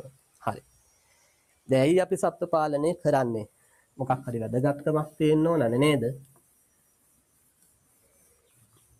අපි බලමු මොනවද මේ වැදගත්කම් කියලා දැන්. පළවෙනි එක කියනවා මේවත් ලේසියි පොතේ තේරුම් ගන්න පුළුවන් ඔයාලට කියවලා වුණා. පළවෙනි එක කියනවා ප්‍රෝටීන ප්‍රභවයක් ලෙස යොදාගත හැකි වීම. හරි. දැන් අපි දන්නවා අපිට ගොවිපළ සතුන්ගේ මස් ලැබෙනවානේ. කිරි ලැබෙනවා. ඊට බිත්තර ලැබෙනවා. ඒතර මේ හැම දෙයක්ම මස් කිරි බිත්තර මොනවා ආහාරද මොනවා බහුල ආහාරද පොතේ? ප්‍රෝටීන බහුල ආහාර. එහෙනම් අපේ ප්‍රධාන ප්‍රෝටීන අවශ්‍යතාව. හරි. සපුරන මේ ප්‍රභවය තමයි මේ සත්ව ආහාර. පැහැදිලිද? එතකොට සත්ව පාලන කර්මාන්තය නැත්නම් මේ සත්ව පාලනය එන අපේ ප්‍රෝටීන අවශ්‍යතාව සපුරන්න අපිට බෙහෙවින් උපකාරී වෙනවා වැදගත් වෙනවා. ඒ වගේම මතක තියාගන්න සාමාන්‍යයෙන් අපිට දවසකට අපි කියනවා ප්‍රෝටීන ග්‍රෑම් 65ක් විතර. ඒ කියන්නේ සාමාන්‍ය වැඩුණු නිරෝගී මිනිස්සෙකුට පුද්ගලයෙකුට පුතේ දවසකට ප්‍රෝටීන් ග්‍රෑම් 65ක් විතර අවශ්‍යයි කියනවා අපි. ඒ ප්‍රෝටීන ග්‍රෑම් 65න් අපිට ප්‍රෝටීන් ගන්න පුළුවන් පුතේ ශාක ප්‍රෝටීන ගන්න පුළුවන්. ඒ වගේම සත්ත්ව ප්‍රෝටීන විදිහට ගන්නත් පුළුවන්. හැබැයි මේ 65ම ශාක ප්‍රෝටීන ගත්තොත් වැඩේ අවුල්. මතක තියාගන්න. ඒකෙන් ග්‍රෑම් 14.5ක් අනිවාර්යෙන් කොච්චරක්ද? ග්‍රෑම් 14.5ක් අනිවාර්යෙන් මොන ප්‍රෝටීන වෙන්න ඕන කියනවද? සත්ත්ව ප්‍රෝටීන වෙන්න ඕන කියලා අපි කියනවා. පැහැදිලිද? මොන ප්‍රෝටීන වෙන්න ඕනද? සත්ත්ව ප්‍රෝටීන වෙන්න ඕන. ඒක ඔකේ විස්තර කරලා ඇති බලන්න. මිනිස් සිරුරේ වර්ධනය සඳහා දෛනික ප්‍රෝටීන අවශ්‍යතාව ග්‍රෑම් 65න් වන ග්‍රෑම් 65න් ග්‍රෑම් 14.5ක් මොන ප්‍රෝටීන වෙන්න ඕනද? සත්ත්ව ප්‍රෝටීන වෙන්න ඕන. මතක තියාගන්න. එතකොට සර් වෙජිටේරියන් වෙලා හරියන්නේ නැද්ද? ඔව් ප්‍රශ්නයක් තියෙනවා. ඉතින් මම කියන්නේ නැහැ ඒක එහෙමමයි කියලා. සමහර ප්‍රෝටීන වර්ග නැත්නම් සමහර ඇමයිනෝ අම්ල ශාක ප්‍රෝටීන වල අන්තර්ගත වෙන්නේ නැහැ ඉතින්. ඒවා අපිට ගන්න නම් අනිවාර්යෙන් සත්ත්ව ප්‍රෝටීන අරගන්න වෙනවා. ඒක තමයි උතන කියන්නේ. ඉතින් ඒ වුණාට දැන් ඉතින් සත්ත්ව ප්‍රෝටීන ගන්නෙ නැති අය ඕන තරම් ඉන්නවා. නමුත් එයාලට ඔය කියන මහ ලොකු ප්‍රශ්න ඇති වෙන්නේ නැහැ නේ. මාළු කන්නේ නැති අය ඉන්නවනේ. එතකොට සමහර සත්ත්ව ප්‍රෝටීන වර්ග ඉතින් සමහර ශාක වලින් අපිට සුළු සුළු වශයෙන් ලැබෙනවා. ඒකට ඒ ලැබෙන ප්‍රමාණයෙන් සමහර විට යට යැපෙන්න හැකියාව තියෙනවා. නමුත් අපි සාමාන්‍යයෙන් කියන්නේ අපි දවසකට ප්‍රෝටීන් ග්‍රෑම් 65ක් ගන්න ඕන. ඒ 65න් අනිවාර්යෙන් ග්‍රෑම් 14.5ක් සත්ත්ව ප්‍රෝටීන වෙන්න ඕන කියලා කියනවා. පැහැදිලිද? right. ඊළඟට පුතේ මේ එක එක සත්ත්ව නිෂ්පාදන වල පෝෂක සංයුතිය දීලා තියෙනවා. දැන් මේ වගේ ඉලක්කම් කටපාඩම් කරන්න අමාරුයිනේ. එහෙම ඉලක්කම් කටපාඩම් කරන්න යන්න අවශ්‍ය වෙන්නේ නැහැ කොහෙත්ම ඔයා. හැබැයි මෙහෙම ප්‍රශ්න අහනවා. වැඩිම ප්‍රෝටීන් ප්‍රමාණයක් තියෙන සත්ත්ව නිෂ්පාදනය වන්නේ අන්න එහෙම අහනවා. එහෙනම් ඔයාට දැන් වෙනවා මෙතන පොඩ්ඩක් highlight කරගන්න.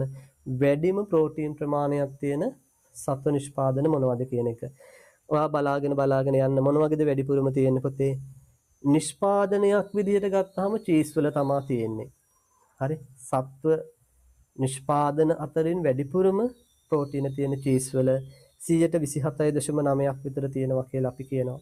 පැහැදිලිද? 127.9ක් විතර තියෙනවා. ඒ නිෂ්පාදන පැත්තෙන්නේ අර කෙලිම අමුද්‍රව්‍ය පැත්තෙන් ගත්තොත් ඒ කියන්නේ මස් එහෙම ගත්තොත් මස් කිරි එහෙම ගත්තොත් පොතේ වැඩිපුරම තියෙන කුකුල් මස් වල මතක තියාගන්න. හරි වැඩිපුරම තියෙන කුකුල් මස් වල 20.7ක් තියෙනවා කියලා කියනවා. නිෂ්පාදනයක් නම් ඒ කියන්නේ අපි මේ ගන්න සතුන්ගෙන් ගන්න මේ අස්වනු වලින් කරන නිෂ්පාදන වලින් නම් වැඩිපුරම තියෙන චීස් වල 27%කට එහා තියෙනවා. රෝ මැටීරියල්ස් නැත්නම් අමුද්‍රව්‍ය විදිහට එහෙම නැත්නම් ප්‍රාථමික නිෂ්පාදන ගත්තොත් අපිට එහෙම එක එක නම් වලින් කියන්න පුළුවන්. ප්‍රාථමික නිෂ්පාදන ගත්තොත් වැඩිපුරම තියෙන කුකුල් මස් වල 20%කට ආසන්න ප්‍රමාණයක් තියෙනවා.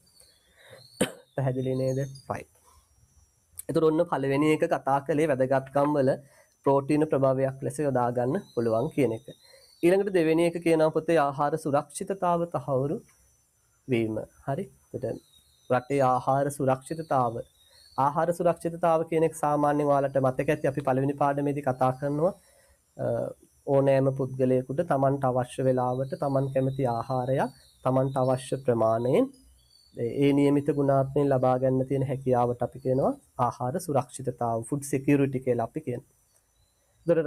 රටේ ආහාර සුරක්ෂිතතාව තහවුරු කරන්න අපිට සත්ත්ව පාලනයේ බෙහෙවින්ම උපකාරී වෙනවා. රයිට් යටින් කියනවා රටේ ආහාර සුරක්ෂිතතාව තහවුරු කිරීම මගින් ශ්‍රී ලංකාවේ පවතින මන්ද පෝෂණය මං හිතනවා මෙතන ඉන්න දැන් ඔයාලා ගොඩක් අය මානව පෝෂණයේ පාඩම කරලා ඇති පොතේ. අපි කතා කරනවා මානව පෝෂණයේ පාඩමේදී පෝෂණ ගැටලු සම්බන්ධව. එතන පෝෂණ ගැටලු ප්‍රධාන වශයෙන් දෙකක් අපි හඳුනා ගන්නවා දුෂ්පෝෂණය සහ අධිපෝෂණ නැත්නම් පෝෂණ ගැටලු හඳුනා ගන්නවා දුෂ්පෝෂණය කියලා. ඒතර දුෂ්පෝෂණයේ ආකාර දෙකක් හඳුනා ගන්නවා මන්ද පෝෂණය සහ අධිපෝෂණය කියලා. ශ්‍රී ලංකාවේ තියෙන මන්ද පෝෂණ ගැටලු පහක් තියෙනවා කියලා අපි හඳුනනවා. ඒකෙන් එකක් තමයි මේ ප්‍රෝටීන් මන්ද පෝෂණය නැත්නම් ප්‍රෝටීන් ශක්තිය නැත්නම් ප්‍රෝටීන් කැලරි මන්ද පෝෂණය කියලාත් කියනවා. ඒ කියන්නේ අපේ රටේ යම් ප්‍රමාණයකට ප්‍රෝටීන් මන්ද පෝෂණය හඳුනාගන්න හැකියාවක් තියෙනවා කියලා. නමුත් සමහර රටවල් එක්ක සාපේක්ෂව ගත්තාම ඇත්තට මේක අඩු මට්ටමක තියෙන. නමුත් සුළු වශයෙන් මේක තියෙනවා කියලා කියනවා. ඒක මග හරව ගන්න. එතකොට අපිට සත්ත්ව පාලනයේ බෙහෙවින්ම උපකාරී වෙනවා. මට මතකයි දැනටත් තියෙනවද දන්නේ ඒවා ටිකක් ගම්බද පාසල් වල උදේට කිරි වීදුරුවක් දෙනවා. හරි සමහරට ඔයාලා ඒ ලෙවල් වලට එන්න කලින් පොඩි ගමේ පාසලක හිටියා නම් සමහරට ඔයාලටත් ඒ උදේට කිරි වීදුරුව හම්බෙන්න ඇති. ඒතර ඒ අර ප්‍රෝටීන් මන්ද පෝෂණය මග හරවා ගැනීමට දෙයක් කරන එක වැඩසටහනක් තමයි. නැතු මේ ඔයාලට උදේට මේ කිරි වීදුරුවක් දෙන්න වෙන මොකේකටවත් නෙමෙයි. හරි. ඒ අපේ රටේ ග්‍රාමීය පැතිවල සමහර විට දරුවොන් අතර මේ ප්‍රෝටීන් මන්ද පෝෂණය හඳුනා ගන්න පුළුවන්. ඒක නිසා තමයි උදේට සමහර පාසල්වල පොඩි පාසල්වල උදේට කිරි වීදුරුවක් ලබා දීම කරන්නේ. පැහැදිලි නේද? right. ඊළඟ රැකියා අවස්ථා. ඉතින් ඒවා පැහැදිලි කරන්න ඕනේ නැහැ. ඒවා දන්නවනේ සත්ත්ව පාලන ශාස්ත්‍රය ආශ්‍රිතව නොයෙකුත් රැකියා අවස්ථා බිහි වෙනවනේ නේද පුතේ? ඒ සත්ත්ව ගොවිපළ ආශ්‍රිතව වැඩ කරන අය ඉන්නව නේද? එක මට්ටම් වල කලමනාකරුන් ඉඳලා පහළ මට්ටම දක්වා පල්හැම සේවකයා දක්වා රැකියා අවස්ථා බොහොමයක් ජනනය වෙනවා. ඊළඟට මේකට අවශ්‍ය ආහාර නිෂ්පාදනය කරන්න වෙනමයි ඒ කියන්නේ අපි දැන් ගත්තොත් ප්‍රීමා කම්පැනි හිතන්න ආහාර නිෂ්පාදනය ඒක කොච්චර පිරිසක් එතන වැඩ කරනවද නේද? ඊට මේ සත්ව නිෂ්පාදන අලෙවි කරන්න සම්බන්ධ වෙනවා. ඒ ආශ්‍රිතව රැකියා ජනනය වෙනවා නේද? ඊට මේ ශාස්ත්‍රයට අවශ්‍ය උපකරණ, ඖෂධ අනම්මනම් ඒව සපයන්න නොයෙකුත් ඒ ආශ්‍රිත රැකියා ජනනය වෙනවා. පශු වෛද්‍ය සේවයක් මේ හා සම්බන්ධ රැකියාවක් නේ. නෝට තේරෙනවා මේ සත්ව පාලන ශාස්ත්‍රය ආශ්‍රිත විශාල ප්‍රමාණයේ රැකියා අවස්ථා ප්‍රමාණයක් මොකද වෙලා තියෙන්නේ? බිහි වෙලා තියෙනවා. පැහැදිලිද? එහෙනම් ඒක තව වැදගත් ක්‍රමයක්. ඊළඟට කියනවා පුතේ කර්මාන්ත සඳහා අමුද්‍රව්‍ය සැපයීම. ඒ කියන්නේ මේ සත්ව පාලන ශාස්ත්‍රයෙන් වෙනත් කර්මාන්ත වලට අවශ්‍ය අමුද්‍රව්‍ය සැපයීමක් කරනවා. මේ බලන්න. සත්ව පාලනය මගින් ප්‍රධාන වශයෙන් ආහාර ද්‍රව්‍ය ලබා ගැනීම සිදු වුවත් අපතේ යන සෙසු ද්‍රව්‍ය මගින් විවිධ කර්මාන්ත සඳහා අවශ්‍ය අමුද්‍රව්‍ය ලැබෙනවා කියලා කියනවා. දැන් සරල උදාහරණයක් කියන්නේ අර කුකුළු පිහාටු එහෙම ගන්නවා පුතේ ඔයාලා දැකලා තියෙනවද දැන් ඔය ආමියකේ එහෙම නැත්නම් ඔය කැඩට් නිලධාරීන්ගේ අර කැප් එකක් තියෙනවනේ මේ කැප් එකේ අර තට්ටක් වගේ ගහලා තියෙන ඒ කුකුළුන්ගේ පිහාට්ටක් තමයි ගහලා තියෙන්නේ. ඒතර ඒක අපිට එතන කර්මාන්තයකට පාවිච්චි කරලා තියෙන. සතුන්ගේ ඔය අං කුර ඒවත් අපිට පාවිච්චි කරනවා. දැන් අපේ රටේ දැන් අලුත් රැල්ල තියෙන්නේ මේ නේද? වස විසෙන්තර කෘෂි කර්මාන්තයක් කාබනික ගොවිතැනනේ. හරිද? අපි ඒකත් එක ගත්තාම දැන් හරක්ට තමයි ඉල්ලුම් වැඩි වෙන්නේ. හරක්ගේ පස්ස පැත්තට ඉල්ලුම් වැඩි වෙනවා දැන්. නේද? ඇයි හරක්ගේ පස්ස පැත්තට ඉල්ලුම් වැඩි වෙන්නේ? දැන් ගොම අවශ්‍යයිනේ දැන් මේ කොම්පෝස්ට් එහෙම හදන්න. හරි. එතකොට අන්න නේද ගොම වලින් අපි කොම්පෝස්ට් හදනවා. ඒතර ගොම කියන්නේ අතුරු නිෂ්පාදනයක් නේ. ප්‍රධාන නිෂ්පාදනයේ කිරි හෝමස්නේ. ඒතර අතුරු නිෂ්පාදනය අපි ගන්න ඕන කොම්පෝස්ට් හදන්න. ඒතර ඒක තමයි මේ කියන්නේ. ඊළඟට බල ශක්තිය සඳහා දායක වීම. දැන් සත්ත්ව පාලන ක්ෂේත්‍රයේ බල ශක්තියට දායක වෙනවා. දැන් සමහර දේවල් නම් ඉත ඈත අතීතයේ තමයි අපි පාවිච්චි කරලා උදාහරණයක් විදිහට දැන් බිම් සැකසීමේ කටයුතු කරන්න අපි ගවය භාවිත කළා. ඔයා දන්නවා ඒක. ඊළඟට අපි අසුණු ප්‍රවාහනය වගේ කටයුතු වලට සත්තු භාවිත කළා. දැන් අඩුයි. නමුත් ඉස්සර භාවිත කළා. දැන් අපිට ගොඩක් දුරට මේ සත්තුන්ගෙන් ඒ ගොම වගේ දේවල් එකතු කරලා ජීව වායු නිෂ්පාදනය කරන්න පුළුවන්. ඒකත් බල ශක්තිය උත්පාදනය කර ගැනීමක්. ඉතින් ඕක ඇතුළේ ওই ටික විස්තර කරලා තියෙනවා පුතේ. ඔයා ඒ ටික බලා ගන්න. ඊළඟට එහා පැත්තට එන්න ඌරුන්ගේ වැදගත්කමක් කියන්න යන්නේ. ඌරු කිව්වම දන්නවනේ. තියෙන ඕනම ජරාවක් කරන සත්තු වර්ගයක් නේ ඌරා කියලා කියන්නේ. ඌට හොඳ ආහාර දීලා හරියන්නේ නැහැ. ඌට දෙන්නම ඕනේ. කොහේ හරි තියෙන කුණු ගොඩක්ම තමයි දෙන්න ඕනේ. ජරා ගොඩක්ම තමයි දෙන්න ඕනේ. ඔයාලා දන්න සමහර විට ඔය සති පොළවල් තියෙනවනේ. ඔය සති පොළවල් අවසානයේ ඔයා නිකමට ගිහිල්ලා බැලුවොත් හවස 6:00 7:00 විතර නේද? අර ඔය මාත් එක්ක මුලින් ඉඳලා සම්බන්ධ වුණ දරුවෝ දන්නා මම ඔය පසුබස්න පාඩමේදී එහෙම පැහැදිලි කරද්දි කියනවා. විශාල වශයෙන් එළවලු නාස්තියක් තියෙනවා නේද? එළවලු කුණු වෙච්ච එළවලු අයින් කරලා ඔක්කොම. හරි දැන් ඔය ඇත්තටම පරිසර විනාශය මේ පරිසර දූෂණයකට හේතු වෙනනේ. අපි ඕක කොහේ හරි නේද? ඉඩමකට ගිහිල්ලා හැලුවොත්. ඒතර ගොඩක් දුරට හවසට එනවා මේ ඔය ඌරු ඇති කරන ඒ ප්‍රදේශයේ ඌරු ඇති කරන මිනිස්සු එනවා. ඇවිල්ලා මොකද කරන්නේ? අර ටික ඔක්කොම එකතු කරලා උර වලට දාගෙන අරන් යනවා. ගෝණි වලට නැත්නම් ඒ පොහොර උර වලට දාන අරන් යනවා. කියලා සත්තුන්ට කන්න දෙනවා. පැහැදිලිද? ඒක. ඊට පස්සේ දැන් ඔය අපි ගත්තොත් ආමි කැම්ප් එහෙම නැත්නම් වෙන මොන හරි නේවාසික ආගාර. දැන් අපි උදාහරණයක් අපි දැන් කැම්පස් එකේ. අපි සාමාන්‍යයෙන් පේරාදෙණිය කැම්පස් එකේ හොස්ටල් එකක් ගත්තාම සාමාන්‍ය ළමයි 400කට කිට්ටු වෙන වගේ සමහර විට ඉන්නවා. ඊට අමතරව ගෑන් ළමයිගේ හොස්ටල් එකක් තියෙනවා. ඒකට අපි කියන්නේ හිල්ඩා ඉස්සර පිරිමි ළමයි ඉඳලා තියෙන්නේ. හරි මේ පිරිමි ළමයි කියන්නේ මුලින්ම ගෑන් ළමයි ඉඳලා තියෙනවා මේකේ. මේක එහෙන රස කතන්දර තියෙනවා. ওই පේරාදෙණිය කැම්පස් එක හා සම්බන්ධ. හිල්ඩා එකේ මේ මුලින්ම ඉඳලා තියෙන ගෑන් ළමයි. ඊට පස්සේ ඔය හුල්මන් ඉන්නවා කියලා ඉතින් එහෙන කතන්දරයක් තිබිලා තියෙනවා. හරි මේ කියන්නේ ඉතින් දන්නේ නැද්ද ඔය එක එක සිද්ධි නිසා ඔය කැම්පස් වල අපි ළමයි මැරෙනවනේ. සමහර විට ඔය ආදර සම්බන්ධතා නිසා ඔය තට්ටු වලින් පල්ලෙහාට පයින්නවා. ඒ වගේ ඉතින් ඔයක සිද්ධි තියෙනවා නැති වෙන්න බෑනේ. ළමයි 10000ක් විතර ඉන්න කැම්පස් එකක එවැනි සිද්ධියක් නොවෙනවා කියන්න බෑනේ නේ. එහෙම වෙනවා ඉතින්. ඉතින් මොනවා හරි ඒ වගේ සිද්ධියක් වෙලා මේ හිල්ඩා එකේ ඉතින් මේ ගෑන් ළමයිට ඉන්න බැරි. එහෙම ඉතින් ඇත්තද නැද්ද දන්නේ නැහැ. ඉතින් ගෑන් ළමයි ඉන්න බෑ කියලා ඉතින් කියලා. එයාලා බය වෙනවා නිතර. ඊට පස්සේ කාලයක් මේ පිරි ළමයි දාලා හිටියා. අපි යන්නත් කලින් අපි යන්න අවුරුදු කීපයකට කලින් පිරි ළමයි ඉඳලා තියෙනවා. ඊට පස්සේ ආයේ කැම්පස් එකේ එන්න මේ ගැහැණු ළමයිගේ ප්‍රමාණය වැඩි වෙනවා පුතේ. එන්න පිරි ළමයි යන ප්‍රමාණය අඩු වෙනවා. හරි එතකොට දැන් මේ ගැහැණු ළමයිට ඉඩමදි වෙනවා හොස්ටල් වල. අහපව මොකද කළේ? අහපව ඉතින් අර කතන්දර පොඩ්ඩක් එහෙම අකාමකා වෙලා ගියාට පස්සේ ආයේ හිල්ඩා එක දෙනවා. ගැහැණු ළමයිට දැන් හිල්ඩා එකේ ඉන්නේ ගැහැණු ළමයි. මේකේ තට්ටු 3ක් තියෙනවා. එවැනි බිල්ඩින් 7ක් තියෙනවා එක දිගට. මෙහෙම ඔයාලා මෙතන ඉන්න දරුවේ කවුරු හරි අනාගතයේ ගියොත් ඔන්න බලන්න හිල්ඩා එක. මම හිතන්නේ මේ අපේ රටේ විශ්වවිද්‍යාල පද්ධතිය තුල විශාලම සහ වැඩිම නේවාසිකාගාර පහසුකම් තියෙන ඇත්තටම පේරාදෙණිය කැම්පස් එකේ. හරි නේවාසිකාගාර බර ගාණක් තියෙනවා. ඔය අන්තානේ උඩක් තියෙනවා අයෝජනිස් කියලා එකක්. හරි කිලෝමීටර් ගාණක් උඩට යන්නත් ඕන. ඉතින් ඒ ළමයි ගොඩක් දුරට ඉතින් පයින් යන්නේ නැහැ. බයික් හරි මොනවා හරි තියාගෙන ඉන්නවා. මට නම් අයෝජනිස් හම්බුන්නේ අපි පල්ලේ හොස්ටල් වල තමයි හිටියේ. ඉතින් මේකේ මේ වැඩිපුරත් එකෙන්ද එකක් මං හදලා. හරි මේකේ මේ තට්ටු 3 ගොඩනැගිලි පොලිමට 7ක් තියෙනවා. හරි. ඒතර හිතන්නකෝ මේ එකක අපි 300ක් දැම්මා කියලා හිතන්නේ. ඒතර 300ව 7ක්. සාමාන්‍ය මේ ආශ්‍රිතව ළමයි 2100 අපි 2000ක් විතර ගැවසෙනවා එතකොට. ඒතර හිතන්නකෝ දැන් ඔතන ඕකේ කැන්ටින් එහෙම තියෙනවනේ. හරි. ළමයි 2000කට උයනවා කියලා හිතන්න. කොච්චර ආහාර නේද එකතු වෙනවද ඉඳුල් එහෙම. ඒතර මේවා කොහාටද බැහැර කරන්නේ? කැම්පස් එකේ පරිසරයට බැහැර කරන්න බෑ. ඒක පුණ්‍ය භූමියක් වගේ තියාගෙන ඉන්නේ පුදුමාකාර ලස්සන. හරි. සාමාන්‍යයෙන් ටොපිකොලයක්වත් දාන්නේ නැහැ ඇත්තටම. අපි වුණත් දාන්නේ නැහැ ටොපිකොලයක්වත් දාන්නේ නැහැ. ඒක ඒ විදිහට හදලා තියෙන්නේ. හරි හදලා කියන්නේ මේ මානසිකත්වයේ ඇති කරනවා මේක අපේ කියන හැඟීම ඇති කරලා තනකොළ ටිකක්වත් පාගන්නේ නැහැ සාමාන්‍යයෙන් අපි. හරි ඒ තරම් අපි කියන්නේ පේරාදෙනි මව හරි කියන්නේ අම්මා වගේ තමයි අපේ අම්මලා 3 දෙනෙක් ඉන්නවා ඒතකොට සාමාන්‍ය අපිට මොනවද අපේ ගෙදර අම්මා ඊට පස්සේ අපි ඉස්කෝලේ ගිය අපේ පාසල තව අම්මා කෙනෙක් ඊළඟට අපි විශ්වවිද්‍යාලේ ගියා නම් ඒ අපේ තව අම්මා කෙනෙක්. ඉතින් සාමාන්‍ය අපි කැම්පස් එකට පුදුමාකාර ආදරේ. ඔය ඉස්කෝල වල වගේ ඔය টয়ලට් වල එහෙම කුණු හarp ලියලා නැහැ කැම්පස් එකේ টয়ලට් වල. අකුරක් ලියලා නැහැ. ඒවා ලස්සනට තිබ්බ හදපු ගම හදලා වගේම තාම තියෙනවා. ඩෙස් එකක අහම්බෙන් ඇඳුණු පෑන් ඉරක් තමයි තියෙන්නේ මම ඒවා සමහර ළමයිට කියලා ඇති. ඩෙස් එකක තියෙනවා නම් අහම්බෙන් ඇඳුණු පෑන් ඉරක් තියෙනවා. ඔයාලා වගේ ඔය අලි බලි හදවත් ඇඳලා ඊතල ගහලා තියෙනව නේද?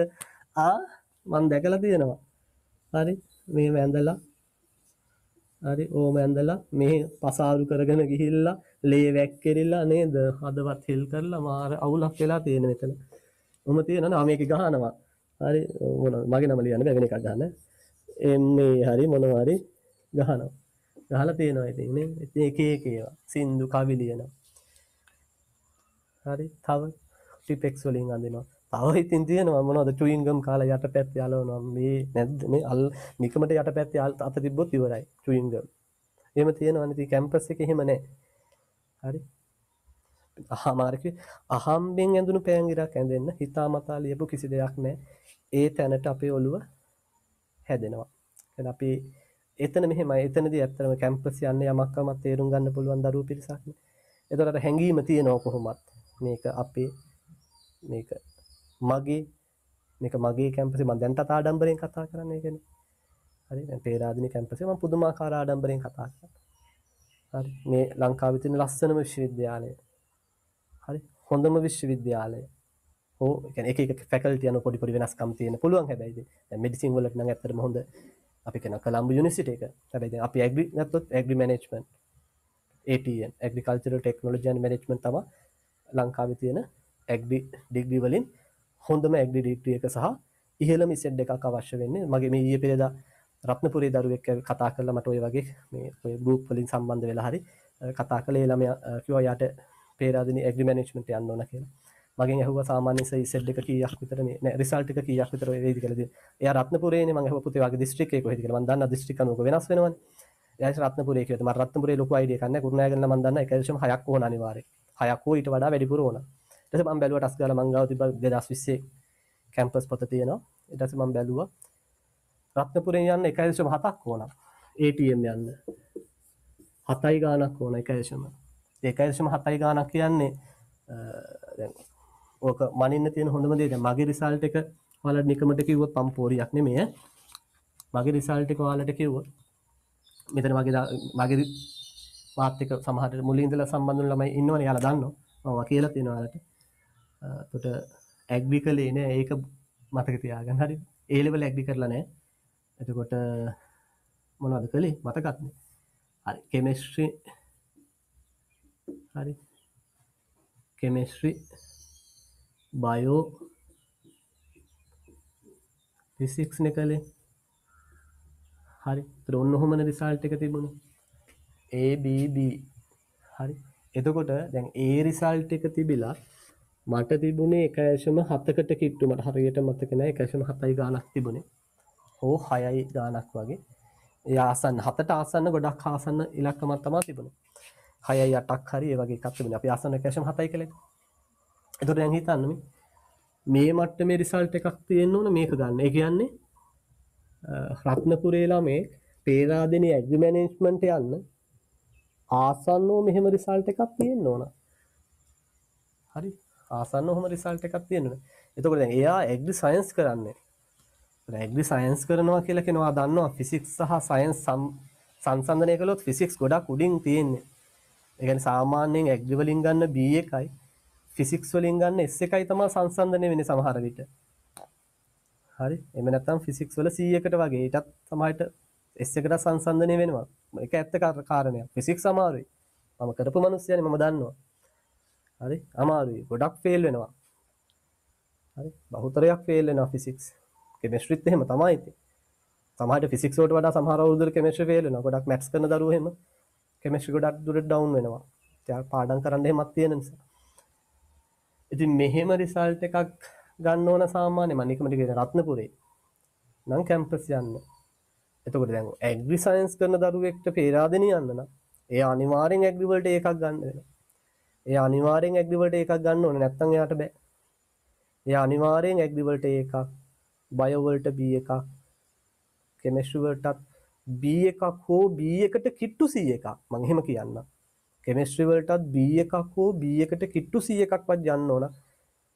ATM යන්න ඇග්‍රි සයන්ස් කරන දරුවෙක්. ඒ නිසා තමයි දැන් අපි ගොඩක් දුරට මේ ඇග්‍රි සයන්ස් වලට වඩා ළමයිව පොළඹවන්නේ මේ ටෙක්නොලොජි කරන්න. එතකොට තරඟයෙන් පොඩ්ඩක් මිදෙනවා.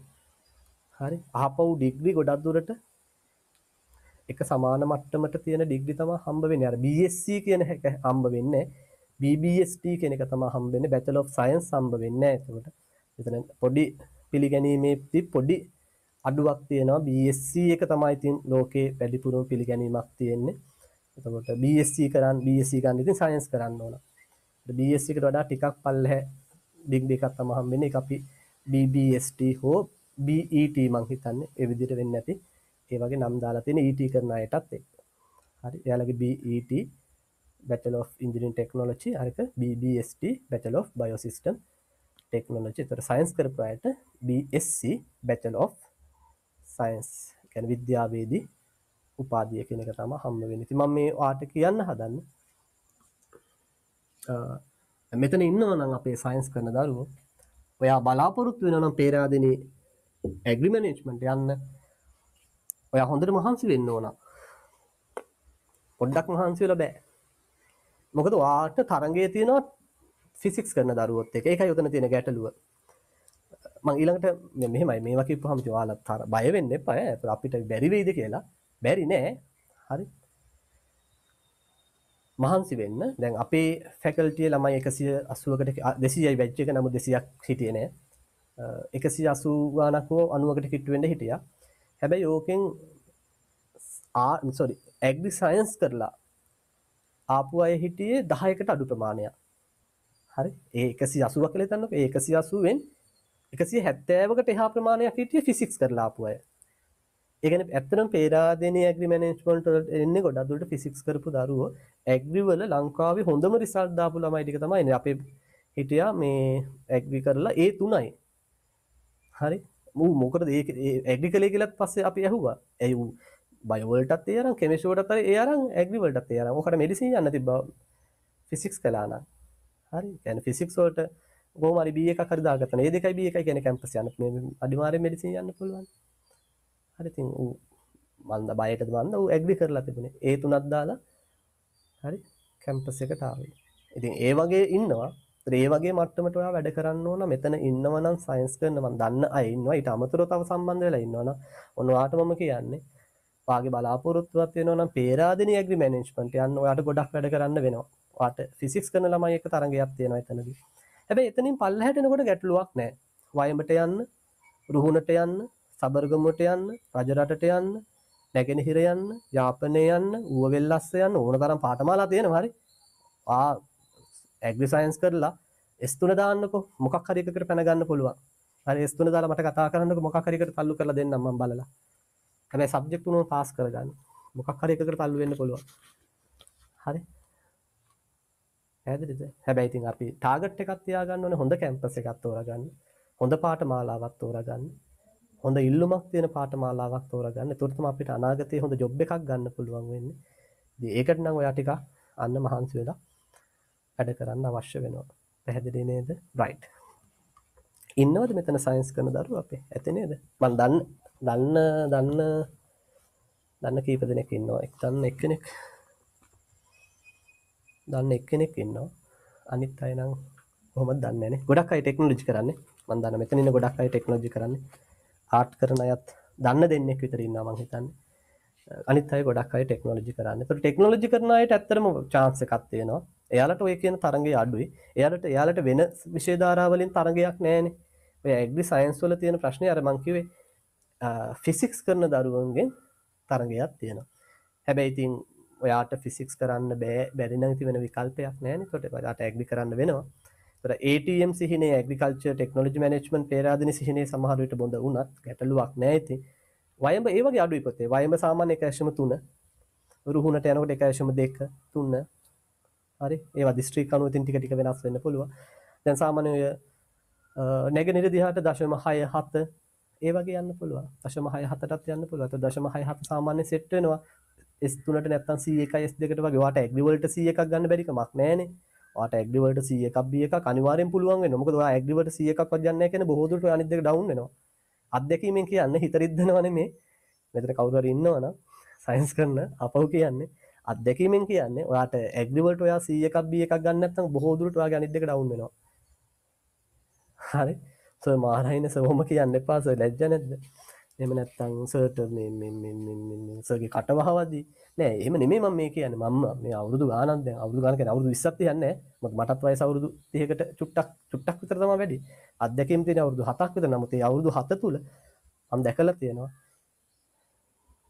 ඇග්‍රි 100ක්වත් නැත්නම් එයා අනිවාර්යෙන් කෙමිස්ට්‍රි බොහෝ දුර ඩවුන් වෙනවා බයොත් බොහෝ දුරට එක්ක S එකක් එක්ක එහෙම නැත්නම් ඒකත් ඩවුන් වෙනවා ඒ වගේම මතක තියාගන්න මට ඕන තරම් ළමයි හම්බෙලා තියෙනවා ඈ සර්ට ළමයි හම්බෙලා නෑ එහෙම නෙමෙයි හරි සර්ට ළමයි හම්බෙලා නෑ හරි නෝනටත් නෑ තාම හරි මේ මොකද්ද කියන්න හැදේ මට ළමයි මුණ ගැහිලා තියෙනවා පුතේ තුනම ෆේල් ඇග්රිත් ෆේල් ඉතින් මට හිතා ගන්න බෑ කොහොමද ඇග්‍රි ෆේල් උනේ කියලා හරි මේ ළමයා මොනවද කළේ ඒ ලෙවල් වල ඇග්‍රි ෆේල් වෙන්න තරම් ඇග්‍රි පාස් වෙන්න පුළුවන් ඇග්‍රි පාස් වෙන්න පුළුවන් හැබැයි ඇග්‍රි B එකක් ගන්න ඇග්‍රි C එකක් ගන්න අන්න පට්ට අමාරුයි ඒකට ඉතින් සුපිරි කැපවීමක් තියෙන්න ඕන ඇග්‍රි පාස් වෙන්න පුළුවන් සාමාන්‍යයෙන් වැඩ කළා නම් ඇග්‍රි පාස් වෙන්න පුළුවන්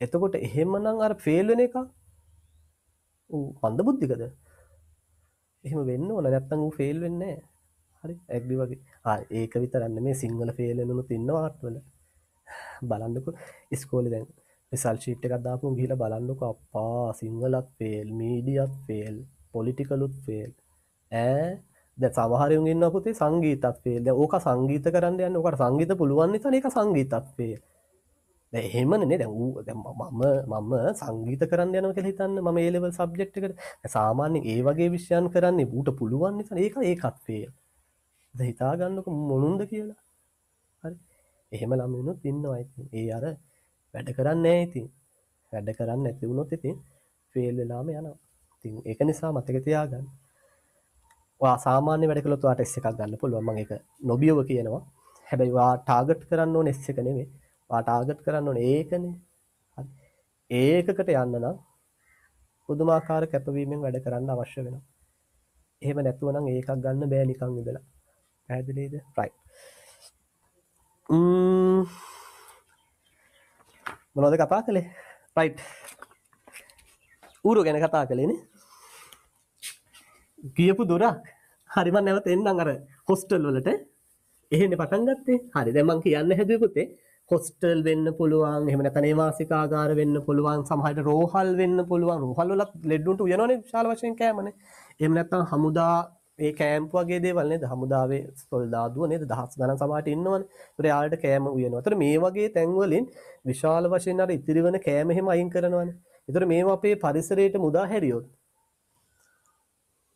හරි අපේ පරිසරයට මුදා හැරියොත් පරිසර දූෂණයක් වෙනවනේ ඒක වළක්ව ගන්න අපිට වැදගත් වෙනවා කවුද ඌරෝ නැත්නම් මේ ඌරු පාලනය වැදගත් වෙනවා අර මං කිව්වේ එතකොට මට මතකයි අපි කැම්පස් එකේ ඉදීම ඔය අර එන මොනවද ඒවට කියන්නේ බැරල් වගේ වටනේ දාන්නේ ওই බැරල් ටික ඔක්කොම මේ ගෙනල්ලා මේ ගිහිල්ලා හලනවා වාහන ලොරි එහෙම ඇවිල්ලා ට්‍රැක්ටර් එහෙම ඇවිල්ලා ඒවට හලනවා අරන් යන්නේ කොහෙද හරි ඌරු ගොවිපළවල් වලට අරන් යන විශේෂයෙන් අපිට ඇග්‍රි ෆැකල්ටි එකම ඔය අපව හන්තානෙට කිට්ටුවෙන් අපිට වෙනම තියෙනවා අපි උඩ පේරාදෙනිය කියලා කියන්නේ උඩ පේරාදෙනිය වෙනම තියෙනවා මේ අපිටම වෙනම ගොවිපලක් ඒකේ කුකුල්ලු හරක් ඌරු එළුවෝ බැටළුවෝ ඔක්කොම ඇති කරලා අපිට ප්‍රැක්ටිකල් වලට එහෙම අවශ්‍ය විදියට එයාලා ඇති කරලා ඒක ෆාම් එකක් විදියට කරගෙන යනවා ඒකේ යම් ආදායමකුත් ලැබෙනවා දැන් ඔයාලා පේරාදෙනිය මේ දවස්වල නම් කැම්පස් යනවා ඔයාලා පේරාදෙනිය කැම්පස් ගියොත් යම් දවසක ඔයාලා ඇග්‍රි ෆැකල්ටි එක ගාවට ගිහලා මිල්ක් බාර් එක කියලා එකක් තියෙනවා ඇග්‍රි ෆැකල්ටි එකම අපේ ඒ කොමන්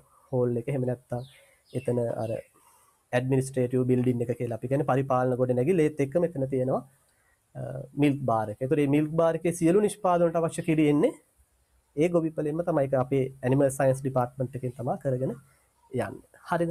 ඔයාලා ගියපු දවසක සර් කියපු එක නෙමෙයි කියලා මතක් වේවි. හරි. ඒතර ඒක තමයි පුතේ 6 වෙනි එකේ කියන ආයෙත් මම පැහැදිලි මේකේ තියෙන එක කියන්නේ නැහැ. දැන් ඔයාගේ ඔළුවට දුන්නා. හරිද? 6 වෙනි එකෙන් එහෙනම් මොකද්ද කියන්නේ? මේ අපද්‍රව්‍ය පරිසරයට මුදා හැරියොත් ඒක පරිසර දූෂණයකට හේතු වෙනවා.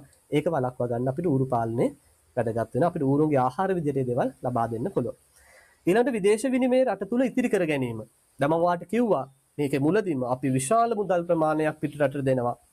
හරි? අපේ ඩොලර්ස් විශාල ප්‍රමාණයක් යනවා පිටරට. අපි රටේ අපේ රට ලොකු ආර්ථික අර්බුදයක ඉන්නේ පුතේ. පට්ට ආර්ථික අර්බුදයක ඉන්නේ ඩොලර්ස් නැතුව. ඔය ඩොලර්ස් නැති නිසා තමයි තෙල් මේ මොනවද පොහොර එහෙම ගෙන්නන එක වල නවත්තලා තියෙන්නේ. වාහන ගෙන්නන එක නවත්තලා තියෙන්නේ. ඒ ඇරෙන්න මේ ඔකේ එකෙකුටවත් මේ කාබනික කෘෂි කර්මාන්තයක් කරගෙන යන්න අවශ්‍යතාවයක් නැහැ. පොහොර ගේන්න සල්ලි නැහැ පුතේ. රුපියල් වලින් ගෙවන්න බෑනේ ඩොලර්ස් වලින් ගෙවන්න ඕනේ. ඩොලර්ස් නැහැ අපිට. ඩොලර්ස් අච්චු ගන්න. අපිට ඩොලර්ස් අච්චු ගන්න බෑ පුතේ. හරි. එහෙම පුළුවන් නම් මරුනේ. අපිට ඩොලර්ස් අච්චු ගන්න. අපිට ඕන තරම් රුපියල් නම් අච්චු ගහ ගන්න පුළුවන්. නම් රුපියල් අච්චු ගහුවට වැඩක් නැහැ. අපිට ඩොලර්ස් නැහැ.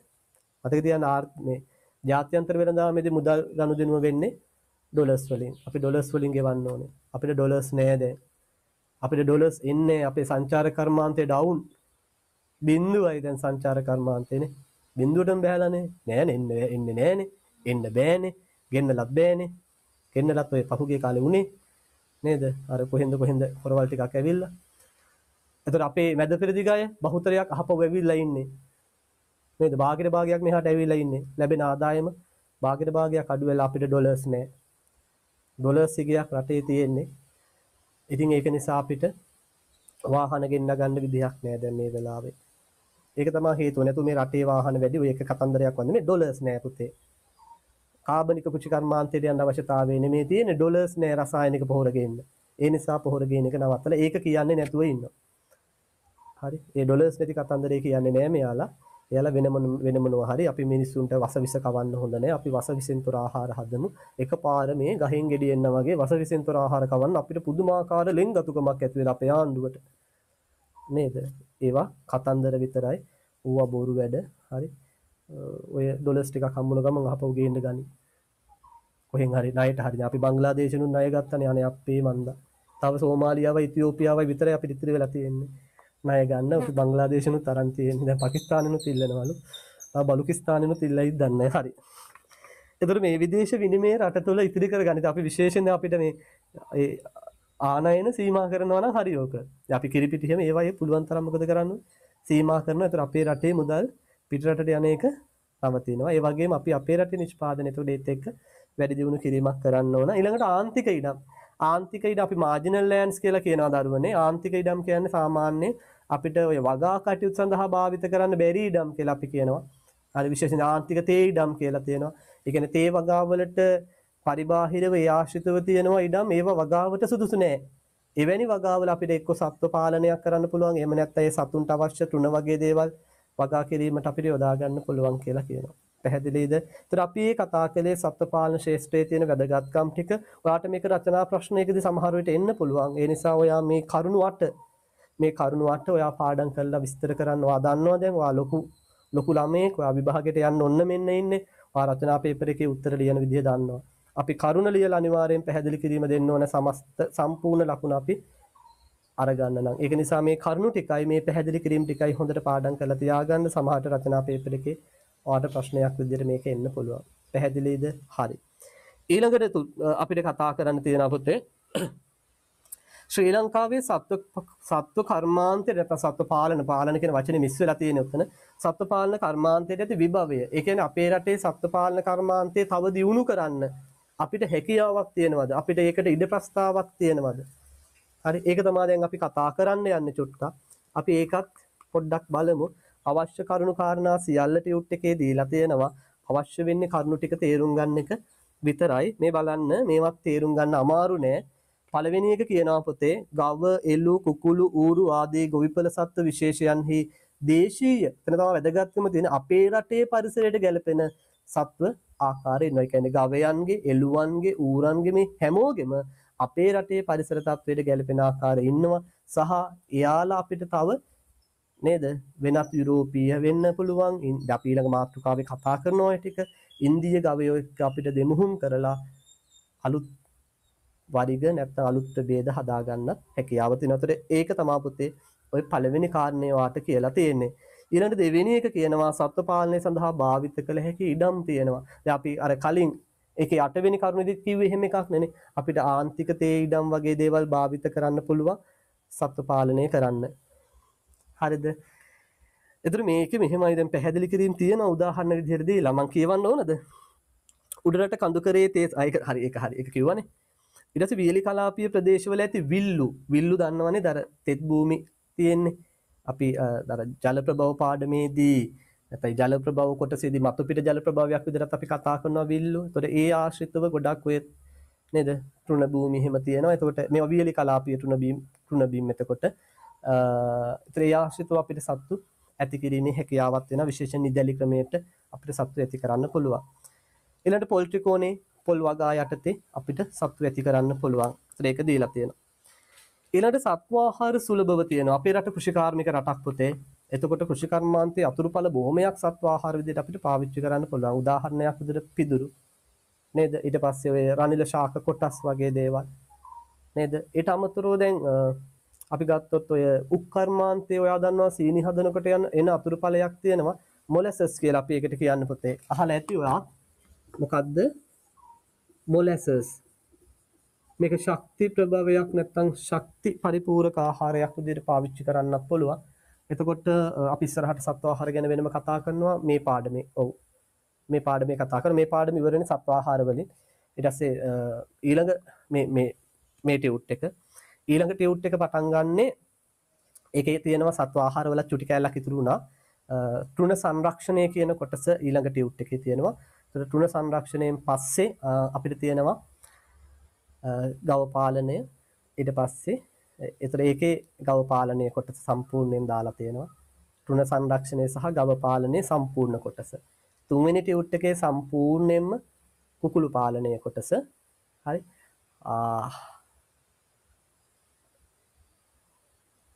දෙවෙනි ටියුට් එකේ තියෙනවා මේ ගොවිපළ සතුන්ගේ ආහාර ජීර්ණ පද්ධති, ආහාර ජීර්ණ ක්‍රියාවලිය, ඒ කියන්නේ ගවයාගේ සහ කුකුලගේ ආහාර ජීර්ණ ක්‍රියාවලිය සම්බන්ධ කොටස තියෙනවා. ඊට පස්සේ ගව පාලනය සම්බන්ධ කොටස තියෙනවා. තුන්වෙනි ටියුට් එකට දාලා තියෙන්නේ සම්පූර්ණයෙන් කුකුළු පාලනය කොටස. හතරවෙනි ටියුට් එක පොඩි ටියුට් එකක් තියෙන ඇත්තටම. හතරවෙනි ටියුට් එකේ තියෙන්නේ සත්ව රෝග කළමනාකරණය කියන කොටස. ඒකේ ගොඩක් දුරට තියරි ටික ඔයාලට දෙනවා.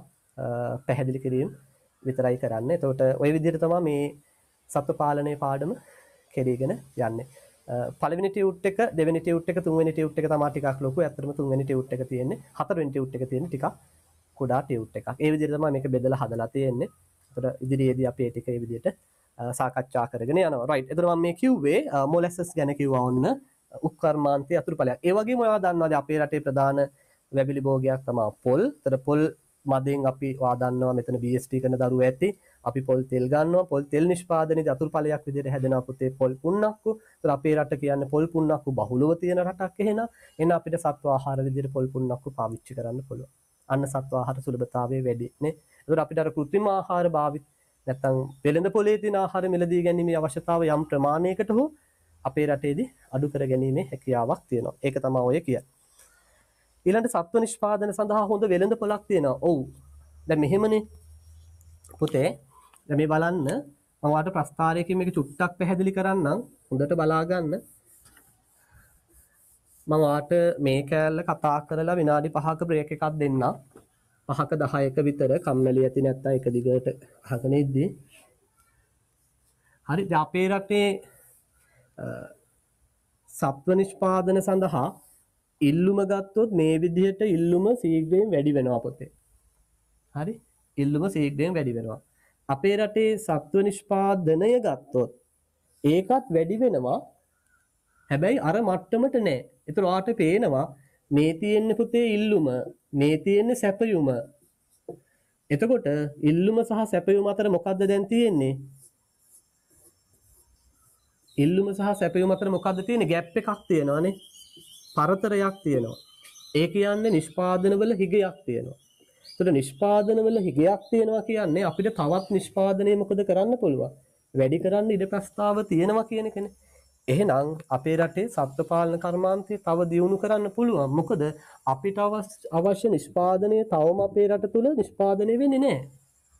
එහෙනම් අපිට තව සත්ත්ව පාලන ශාස්ත්‍රය දියුණු කරලා ඒ අවශ්‍ය ඉල්ලුම දක්වා අරගෙන එන්න හැකියාවක් තියෙනවා. දැන් මේක බැරි වෙලාවත් මෙහෙම වුණා නම් අපේ ඉල්ලුමට වඩා සැපයුම වැඩි පැත්තේ තිබුණා නම් අපිට කියන්න පුළුවන් අපේ රටේ සත්ත්ව පාලන නිෂ්පාදනය තවදුරටත් විභවතාවයක් නැහැ. ඇයි? අපි අපිට අවශ්‍ය ප්‍රමාණයටත් වඩා නිෂ්පාදනය කරනවා. පැහැදිලි නේද? හැබැයි ඒකේ අනිත් පැත්ත සම්පූර්ණ මේක මීටත් වඩා ලොකු ગેප් එකක් තියෙනවා. හරි? මේ එන ગેප් එකක් තියෙනවා. මම කිව්වා අපිට අවශ්‍ය කිරි ප්‍රමාණයෙන් අපි සමහරට නිෂ්පාදනය කරන 10%ක් විතර පොතේ. 90ක් විතර අපි පිට රටින් ගේනවා. ලොකු ગેප් එකක් තියෙනවා. ඒතර මේ ગેප් එක පුරවන්න නම් අපි සත්ත්ව පාලන ශාස්ත්‍රය තව දියුණු කරන්න අවශ්‍ය වෙනවා. එහෙනම් අපිට එතනින් කියන්න පුළුවන් අපේ රටේ සත්ත්ව පාලන ශාස්ත්‍රය දියුණු කරන්න විභවයක් අපිට තියෙනවා කියලා. පැහැදිලි නේද කාරණාව? රයිට්. ඊට පස්සේ එහා පැත්තට එන්න සත්ත්ව පාලනය සඳහා ව්‍යාප්ති සේවා ක්‍රියාත්මක වීම. ඒ කියන්නේ රාජ්‍යාංශයේ පෞද්ගලික අංශයේ දෙගොල්ලම මැදිහත් වෙලා මේ ගෝවීන්ට අවශ්‍ය උපදෙස් ලබා දීම, ඒ වගේ දේවල් සිද්ධ කරනවා. ඒකයි ව්‍යාප්ති සේවය කියන්නේ. මේකේ කියන පොතේ ගෝවීන්ට උපදෙස් සැපයීම, සත්ත්ව පාලන අධ්‍යාපනයේ වෙනම මේ සත්ත්ව පාලනය සම්බන්ධ පේරාදෙණිය ඇග්‍රි ෆැකල්ටි එකේම පාඨමාලා 3ක් යනවානේ. මම ඒ ගැන කිව්වේ නෑනේ. ඇග්‍රි ෆැකල්ටි එකේ පාඨමාලා 3ක් තියෙනවා පොතේ. එකක් තමයි කෘෂි තාක්ෂණ හා කළමනාකරණ ATM එක. ඊට පස්සේ ෆුඩ් සයන්ස් ඇන්ඩ් ටෙක්නොලොජි තියෙනවා. ඒකට ඇග්‍රි කරන දරුවන්ට යන්න බෑ. ෆුඩ් සයන්ස් ඇන්ඩ් ටෙක්නොලොජි යන්න නම් අනිවාර්යෙන් ෆිසික්ස් කරලා තියෙන්න ඕන. ඊට පස්සේ ආයෙ තියෙනවා ඇනිමල් සයන්ස් ඇන්ඩ් ෆිෂරීස් කියලා. ඒකට මේ ඇග්‍රි කරන දරුවන්ට යන්න පුළුවන්. ඒක ATM එකට වඩා පල්ලෙහැ තියෙන්නේ. හරි සාමාන්‍යයෙන් ඒක 1.3 4 වගේ සාමාන්‍ය යන්න පුළුවන්. අරකට වඩා අඩු ඉල්ලුමක් තියෙන. ඒක අලුතෙන් පටන් ගත්ත එක. ඒක ඇනිමල් සයන්ස් ඩිපාර්ට්මන්ට් එකෙන් වෙනම කරගෙන යනවා. අරක ෆුඩ් සයන්ස් ඩිපාර්ට්මන්ට් එකෙන් වෙනම කරගෙන යනවා. එතකොට අර සත්ත්ව පාලනය සම්බන්ධ වෙනම අධ්‍යාපනය තියෙනවා. විශ්වවිද්‍යාලවල තියෙනවා. සමහර වෙනත් ඔය උසස් තාක්ෂණ ආයතනවල තියෙනවා. ඒ වගේ සත්ත්ව පාලනය සම්බන්ධ අධ්‍යාපනය ලබා දෙන තුරු ඒකත් එකක් විදිහට ගන්න පුළුවන්. පුහුණු පාඨමාලා තියෙනවා. පශු වෛද්‍ය සේවා ඒවා අපිට ගන්න පුළුවන්. ඒතර මේ ව්‍යාප්ති සේවය සම්බන්ධව තමයි කියන්නේ.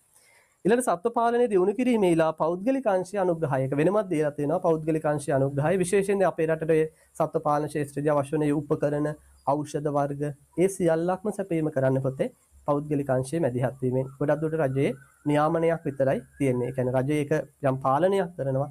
නමුත් රජය ඒකට ලොකු මැදිහත් වීමක් නෑ. පැහැදිලිද? right. දැන් උදාහරණයක් අපි පලිබෝධනාශක ගත්තාම පලිබෝධනාශක ගෙන්නන ඒ සියලු කාරණා කරන්නේ පෞද්ගලික අංශනේ. දැන් මම මුලින් වැඩ කරුවේ CIC ආයතනයේ. හරි. කොළඹ CIC එකේ වැඩ කළේ. ඒකට සම්පූර්ණයෙන් පලිබෝධනාශක සම්බන්ධ ක්ෂේත්‍රයේ තමයි වැඩ කළේ.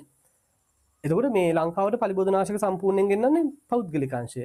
ඒතර රජය කරන්නේ නියාමනයක් විතරයි. පලිබෝධනාශක රෙජිස්ට්‍රාර් කාර්යාලය කියලා ගන්නෝරුවේ තියෙනවා ආයතනයක්, ඔෆිස් එකක්. ඒතර ඒකෙන් තමයි මේ සියල්ල නියාමනය වෙන්නේ. හරි. ඒතර සත්ත්ව පාලන ක්ෂේත්‍රයේත් එහෙම තමයි. ඒ අවශ්‍ය ඖෂධ වර්ග, ඒ උපකරණ සියල්ල පෞද්ගලික අංශයෙන් තමයි අරගෙන ඇවිල්ලා දෙන්නේ. ඒක නියාමනයක් විතරයි වෙන්නේ කවුරු හරහාද?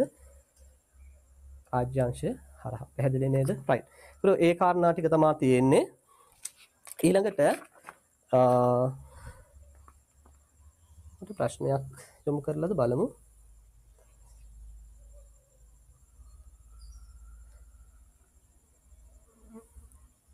එන්න මොකක්ද මේ අහලා තියෙන්නේ? මගේ ප්‍රශ්නයක් අහලා තියෙනවා. මගේ උත්තරයක් දීලා ඉන්නම්.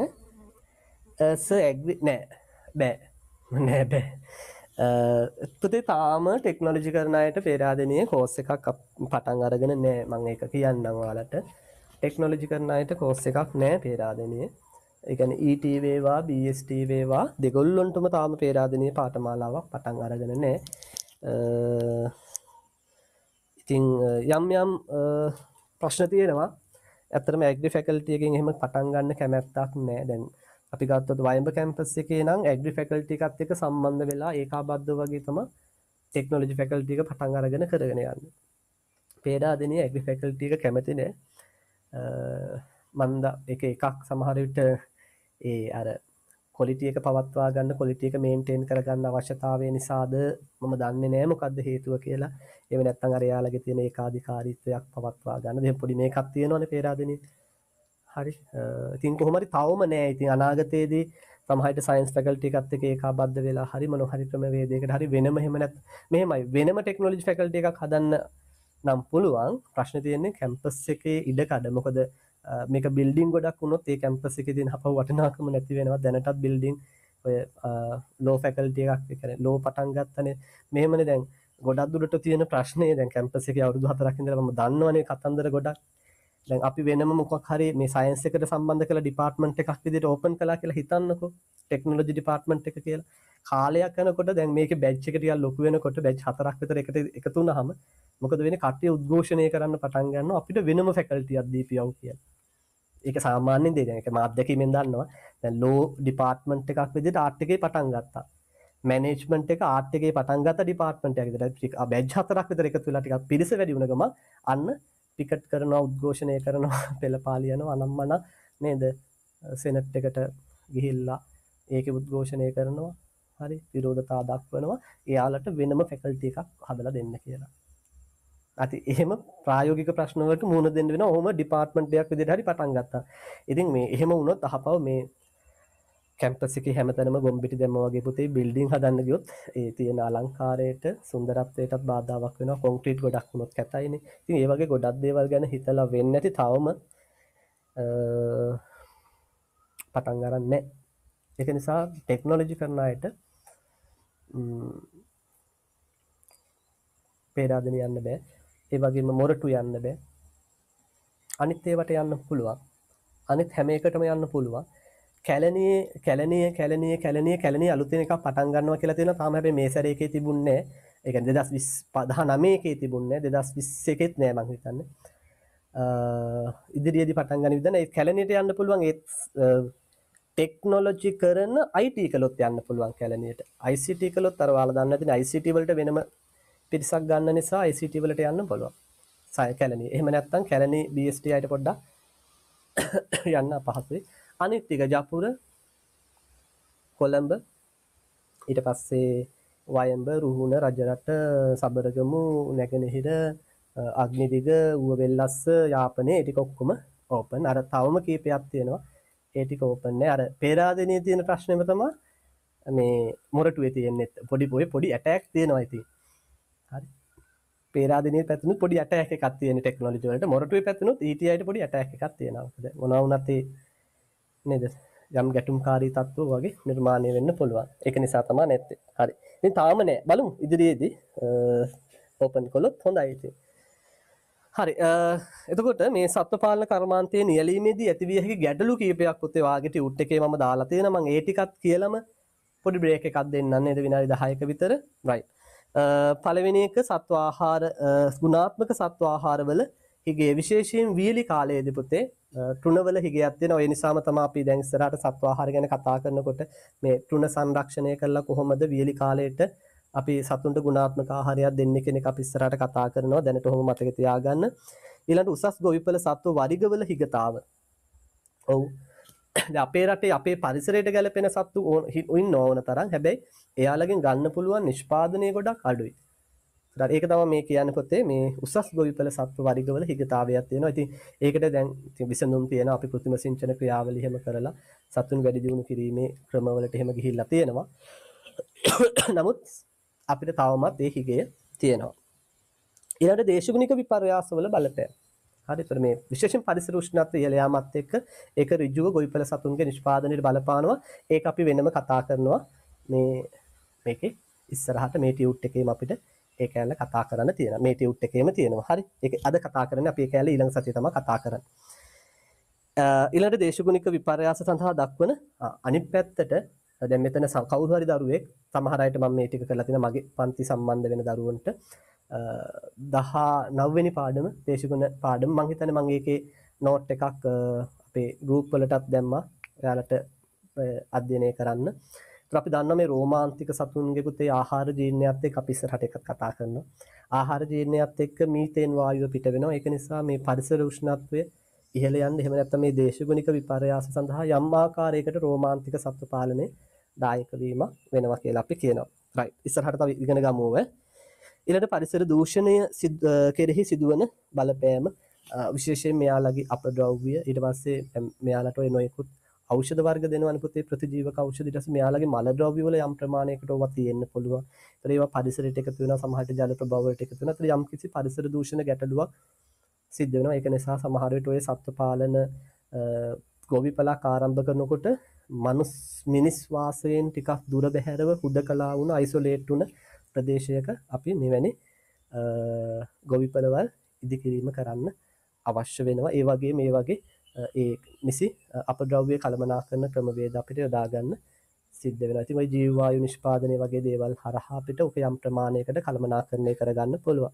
ඊළඟට සමහර සත්ත්ව නිෂ්පාදන අඩවි කිරීමට පවතින දුෂ්කරතා ඒක ගොඩක් දුරට ආගමික හා සංස්කෘතියත් එක්ක අපේ රට ගොඩක් දුරට මේ පැත්තට බර නැඹුරු රටක්. දැන් අපි උදාහරණයක් විදිහට ගත්තොත් දැන් ඌරු මස් වගේ දේවල් දැන් මුස්ලිම් අය ගොඩක් ප්‍රතික්ෂේප කරනවානේ. එයාලා ඌරු මස් කියපුවාම බයයි වගේ. හරි. අර පහුගිය කාලේ සහරාන් ගහපු කාලේ මෙහෙම කිව්වේ. දැන් ඔය මේ එහෙම මරාගෙන මැරෙන ඒ කියන්නේ ඒක ඉතාලියේදී කොහෙද එහෙම කළා කියලාත් කියනවානේ. මරාගෙන මැරෙන මේ මිනිස්සුන්ගේ ශරීරයේ යම් කොටසක් ඉතුරුනහම ඒවා වලලන්න කියනවා මේ ඌරු මස් එක්ක කලවම් කරලා. එතකොට ඒක ප්‍රසිද්ධිය කරන්න ඕනේ. හරි. මැරුණු අයගේ ශරීර කොටස් අරගෙන ඌරු මසුත් එක්ක කලවම් කරලා තමයි වලලන්නේ. එතකොට ඒක අර ආයේ දකින්නේ උන්.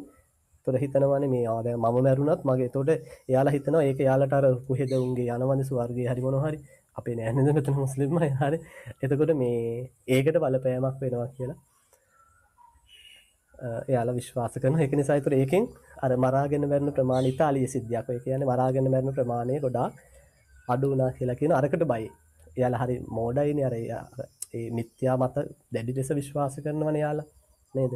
අපෙත් එහෙම තමයි දේවාලේ ගාන යන්නේ ඔය ඕන තරම් නේද? කපුව පස්සේ ගිහිල්ලා කපුවන්ගෙන තනහත වෙලා ඉන්නේ සමහර අපේ ගෑනු කට්ටිය.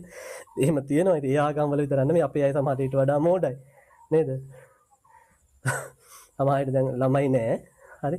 ඊට පස්සේ කොහේ හරි තියෙනවා ළමයි නැති අයට ළමයි හදලා දෙනවා කියලා. ඉතින් හරි ඉතින් ඇත්තනේ ළමයි නැති අයට ළමයි හදලා දෙනවා. ගිහපම ළමයි හදාගෙන ඉන්න පුළුවන්. හරි මේ මිනිස්සු බොරු නෙමෙයි කියන්නේ. හරි ප්‍රසිද්ධිය කියලා ළමයි නැති අයට ළමයි හදලා දෙනවා. අවසානයේ ළමයි හදාගෙන එනවා. එහෙනම් ප්‍රශ්න තියෙනවා. අර පහුගිය කාලේ අර එක ළමයෙකුට වේවැලෙන් ගහලා මරලා තිබුණේ. ඉතින් මොන තරම් මෝඩද ඔයා හිතන්නකෝ පුතේ. දැක්ක නේද? අර පොඩි ළමයෙකුට අවුරුදු 6කද 7කද ඒ ළමයාට මොකද්ද අසනීපයක් තියෙනවද කියලා අර ගෑනු කෙනෙක් හරි මොකෙක් හරි කියලා මේ ඒකට හරියන්නේ මේ මොකද්ද අපල හරි මොන හරි දුර වෙන්න කියලා මොකද කරලා තියෙන්නේ? ගහලා වේවැලේ. හරි වේවැල් කසපා වේවැල් නේද? වේවැලින් දහස් පාතාවක් හරි මොනවා හරි ගහන්න කියලා ඒ ළමයාට ගහපු පාර ඒ ළමයා වේවැල් පාරට කියන්නේ ඒ ගහපු ඒකට මැරිලා. හිතන්නකෝ අපේ මිනිස්සු කොච්චර මෝඩද කියලා. ඒක නෑ හැබැයි ඒත් මම හිතන්නේ දෙමළ හරි මුස්ලිම් හරි ඒකෙත් ඒ සිද්ධියෙන් නම් වුණේ අපේත් ඉන්නවා ඉතින් ඕන තරම්. හරි ඒක මිත්‍යාව කියන එක අපේ රටේ නියම් අපේ රට අරගෙන ඉන්නේ මේ මිත්‍යාව කියන එක. හරි උදේ පාන්දර පටන් ගන්නෙම මිත්‍යාව වෙන්නේ පුතේ. නේ අපේ රටේ දවස පටන් ගන්නෙම මිත්‍යාව. ඒ කොහොමද? ඇයි උදේ පාන්දර අර channel වලට ගෙනලා උදේ පාන්දර කියවන්නේ මිත්‍යා බොරු. නේද? ආහාරයෙන් අර බාරකගේ බලපෑම මේකගේ බලපෑම අර ග්‍රහයගේ බලපෑම මේ ග්‍රහයගේ බලපෑම. හරි පට්ටපල් බොරුනේ. පට්ටපල් බොරුනේ ඔය කරන්නේ. නේද? ඒ ඉතින් උන්ට කියන්න තිබුණානේ මෙහෙනම් මේ අවුරුද්දේ මේ 2020 මෙහෙම අසංගත තත්වයක් එනවා. ඉතින් නෑනේ ඒවා මුකුත් කියන්නේ හරි ඒවා කොම බොරුම තමයි. සත්‍ය දේවල් තියෙනවා. ඔය මාකටිං. ඕව බොරු. සත්‍ය දේවල් තියෙනවා. හරි ඕවා කරන්න පුළුවන් මිනිස්සු ඉන්නවා. ඒ මිනිස්සු දැන් නෑ. ඒ මිනිස්සු ගිහිල්ලා ඉවරයි. දැන් මේක සම්පූර්ණයෙන්ම මිත්‍යාව වපුරලා බොරුව වපුරලා මිනිස්සුන්ගෙන් සල්ලි ගන්න කරන දෙයක්. අර කතාවට කියන්නේ කතරගම දෙයියෝ මොනරගේ පිට යනකොට දේවාලේ කපුව යන්නේ V8 එකේ. නේද? කතරගම දෙයියෝ යන්නේ මොනරගේ පිටේ නේ? මොනරගේ පිටේ කතරගම දෙයියන්ගේ දේවාලේ වැඩ කරන කපුව යන්නේ V8 එකේ. හරි. දේවාලේ ගාවට දේවාලෙට නෙහුන් එන්නේ එක්ක පයි එක්ක ට්‍රේවිල් එකේ එක්ක බයික් එකේ. හරි ඉතින් අපේ රට සම්පූර්ණයෙන්ම නිකන් කන පිට හැරිච්ච රටක් වෙලා තියෙන්නේ. රයිට්. ඊට පස්සේ මූල්‍ය ආයෝජන දුෂ්කරතා. ඒ කියන්නේ කාට හරි මේ ශ්‍රේෂ්ඨයට එන්න වුණා සමහර විට හොඳ සත්තු ටිකක් මිලදී ගන්න. ඊට පස්සේ සත්තුන්ට ගැළපෙන විදිහට ඒ නිවාස ටික සකස් කරගන්න ඒ සල්ලි නෑ. ඒ මුදල් යෙදවීමේ දැඩි අපහසුතාවයක් ප්‍රශ්නයක් වෙනවා. තමයි මේ වගේ ශ්‍රේෂ්ඨයකට බැංකු වලින් එහෙම ණය දෙන්නෙත් නැහැ. හරි එහෙම ගැටලු ඉතින් පැන නගිනවා. ඒතර ඒක තමයි ඔය කියන්නේ පුතේ මූල්‍ය ආයෝජන දුෂ්කරතා කියලා. පැහැදිලිද? එතකොට ඔන්න සත්ව පාලන කර්මාන්තයේ නියැලීමේදී ඇතිවිය හැකි ගැටලු ටිකක් අපි හඳුනාගත්තේ. ඒ ගැටලු ටිකත් පාඩම් කරලා තියන්න. තමාට ඒකත් අර කිව්වා වගේ රචනා ප්‍රශ්නයක එන්න පුළුවන්. එතකොට උතන රචනා ප්‍රශ්න තුනක මාතෘකා තුනක් එක දිගට කතා කරගෙන ආවේ. සත්ව පාලන කර්මාන්තයේ වැදගත්කම එක රචනා ප්‍රශ්නයකට එන්න පුළුවන්. ශ්‍රී ලංකාවේ සත්ව පාලන කර්මාන්තයේ තියෙන විභවය තව රචනා ප්‍රශ්නයකට ඔය ඔක්කොම එක අවුරුද්දෙන් නෑ. හරි ඔතනින් එකක් එන්න හැකියාව තියෙනවා. එහෙම නැත්නම් සත්ව පාලන කර්මාන්තයේ නියැලීමේදී ඇතිවන ගැටලු සහ ඒ ගැටලුවට විසඳුම් කියලා සමහරවිට ඔයාලගෙන් විසඳුම් බලාපොරොත්තු වෙන්නත් පුළුවන්. ඒතර ඔයාලා විසඳුම් චුට්ටක් ඉතින් හිතලා ලියන්න ඕනේ. දැන් මෙතන විසඳුම් කියලා දීලා නෑ මම. විසඳුම් ඔයාලා ඉතින් හිතලා ලියන්න පොඩ්ඩක්. ඒක පුළුවන් නේ. ඔය එක එක ගැටලුවට විසඳුම් මොනවද කියලා ඔයාලට හිතලා ලියන්න පුළුවන්. දැන් උදාහරණයක් විතර ගුණාත්මක සත්ව ආහාරවල හිගේට අපි ඉගෙන ගන්නවා මේ පාඩම තුල ඉගෙන ගන්නවා. දැන් ගුණාත්මක සත්ව ආහාරවල හිගය ඉතින් අපි කියන වියලි කලාපයේනේ සත්ව ආහාර හිගය. ඉතින් අපි කියනවා මෝසම් පැසි කාලයේදී විශේෂයෙන් ඊසාන දිග මෝසම් කාලයේදී ඒ ලැබෙන තෘණාශ්‍රයන සංරක්ෂණය කරලා අපිට වියලි කාලයේදී භාවිත කරන්න පුළුවන් කියලා උදාහරණ කියන්න හේ සයිලේජ් ඉස්සරහට කතා කරනවා පුතේ. හරිද? ඔයාලට ඒක විස්තර කරගන්න අවශ්‍ය කරුණු ටික ඉස්සරහට පැහැදිලි වෙනවා. ඉස්සරහට පැහැදිලි වෙනවා. ඒතර මේ කරුණු අරගෙන ඔයා දක්ෂ වෙන්න ඕන උත්තරේ අවසානයේ ලියන්න. රයිට්. 4ට 10ක් විතර තියෙනවා.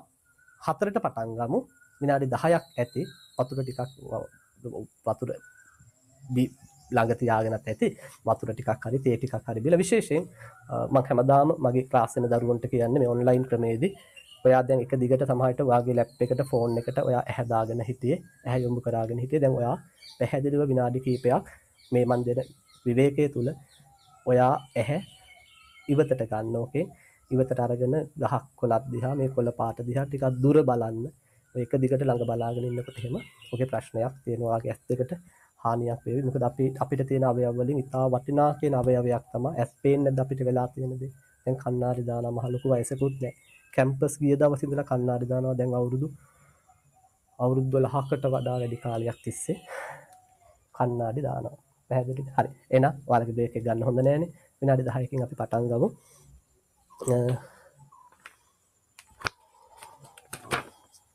right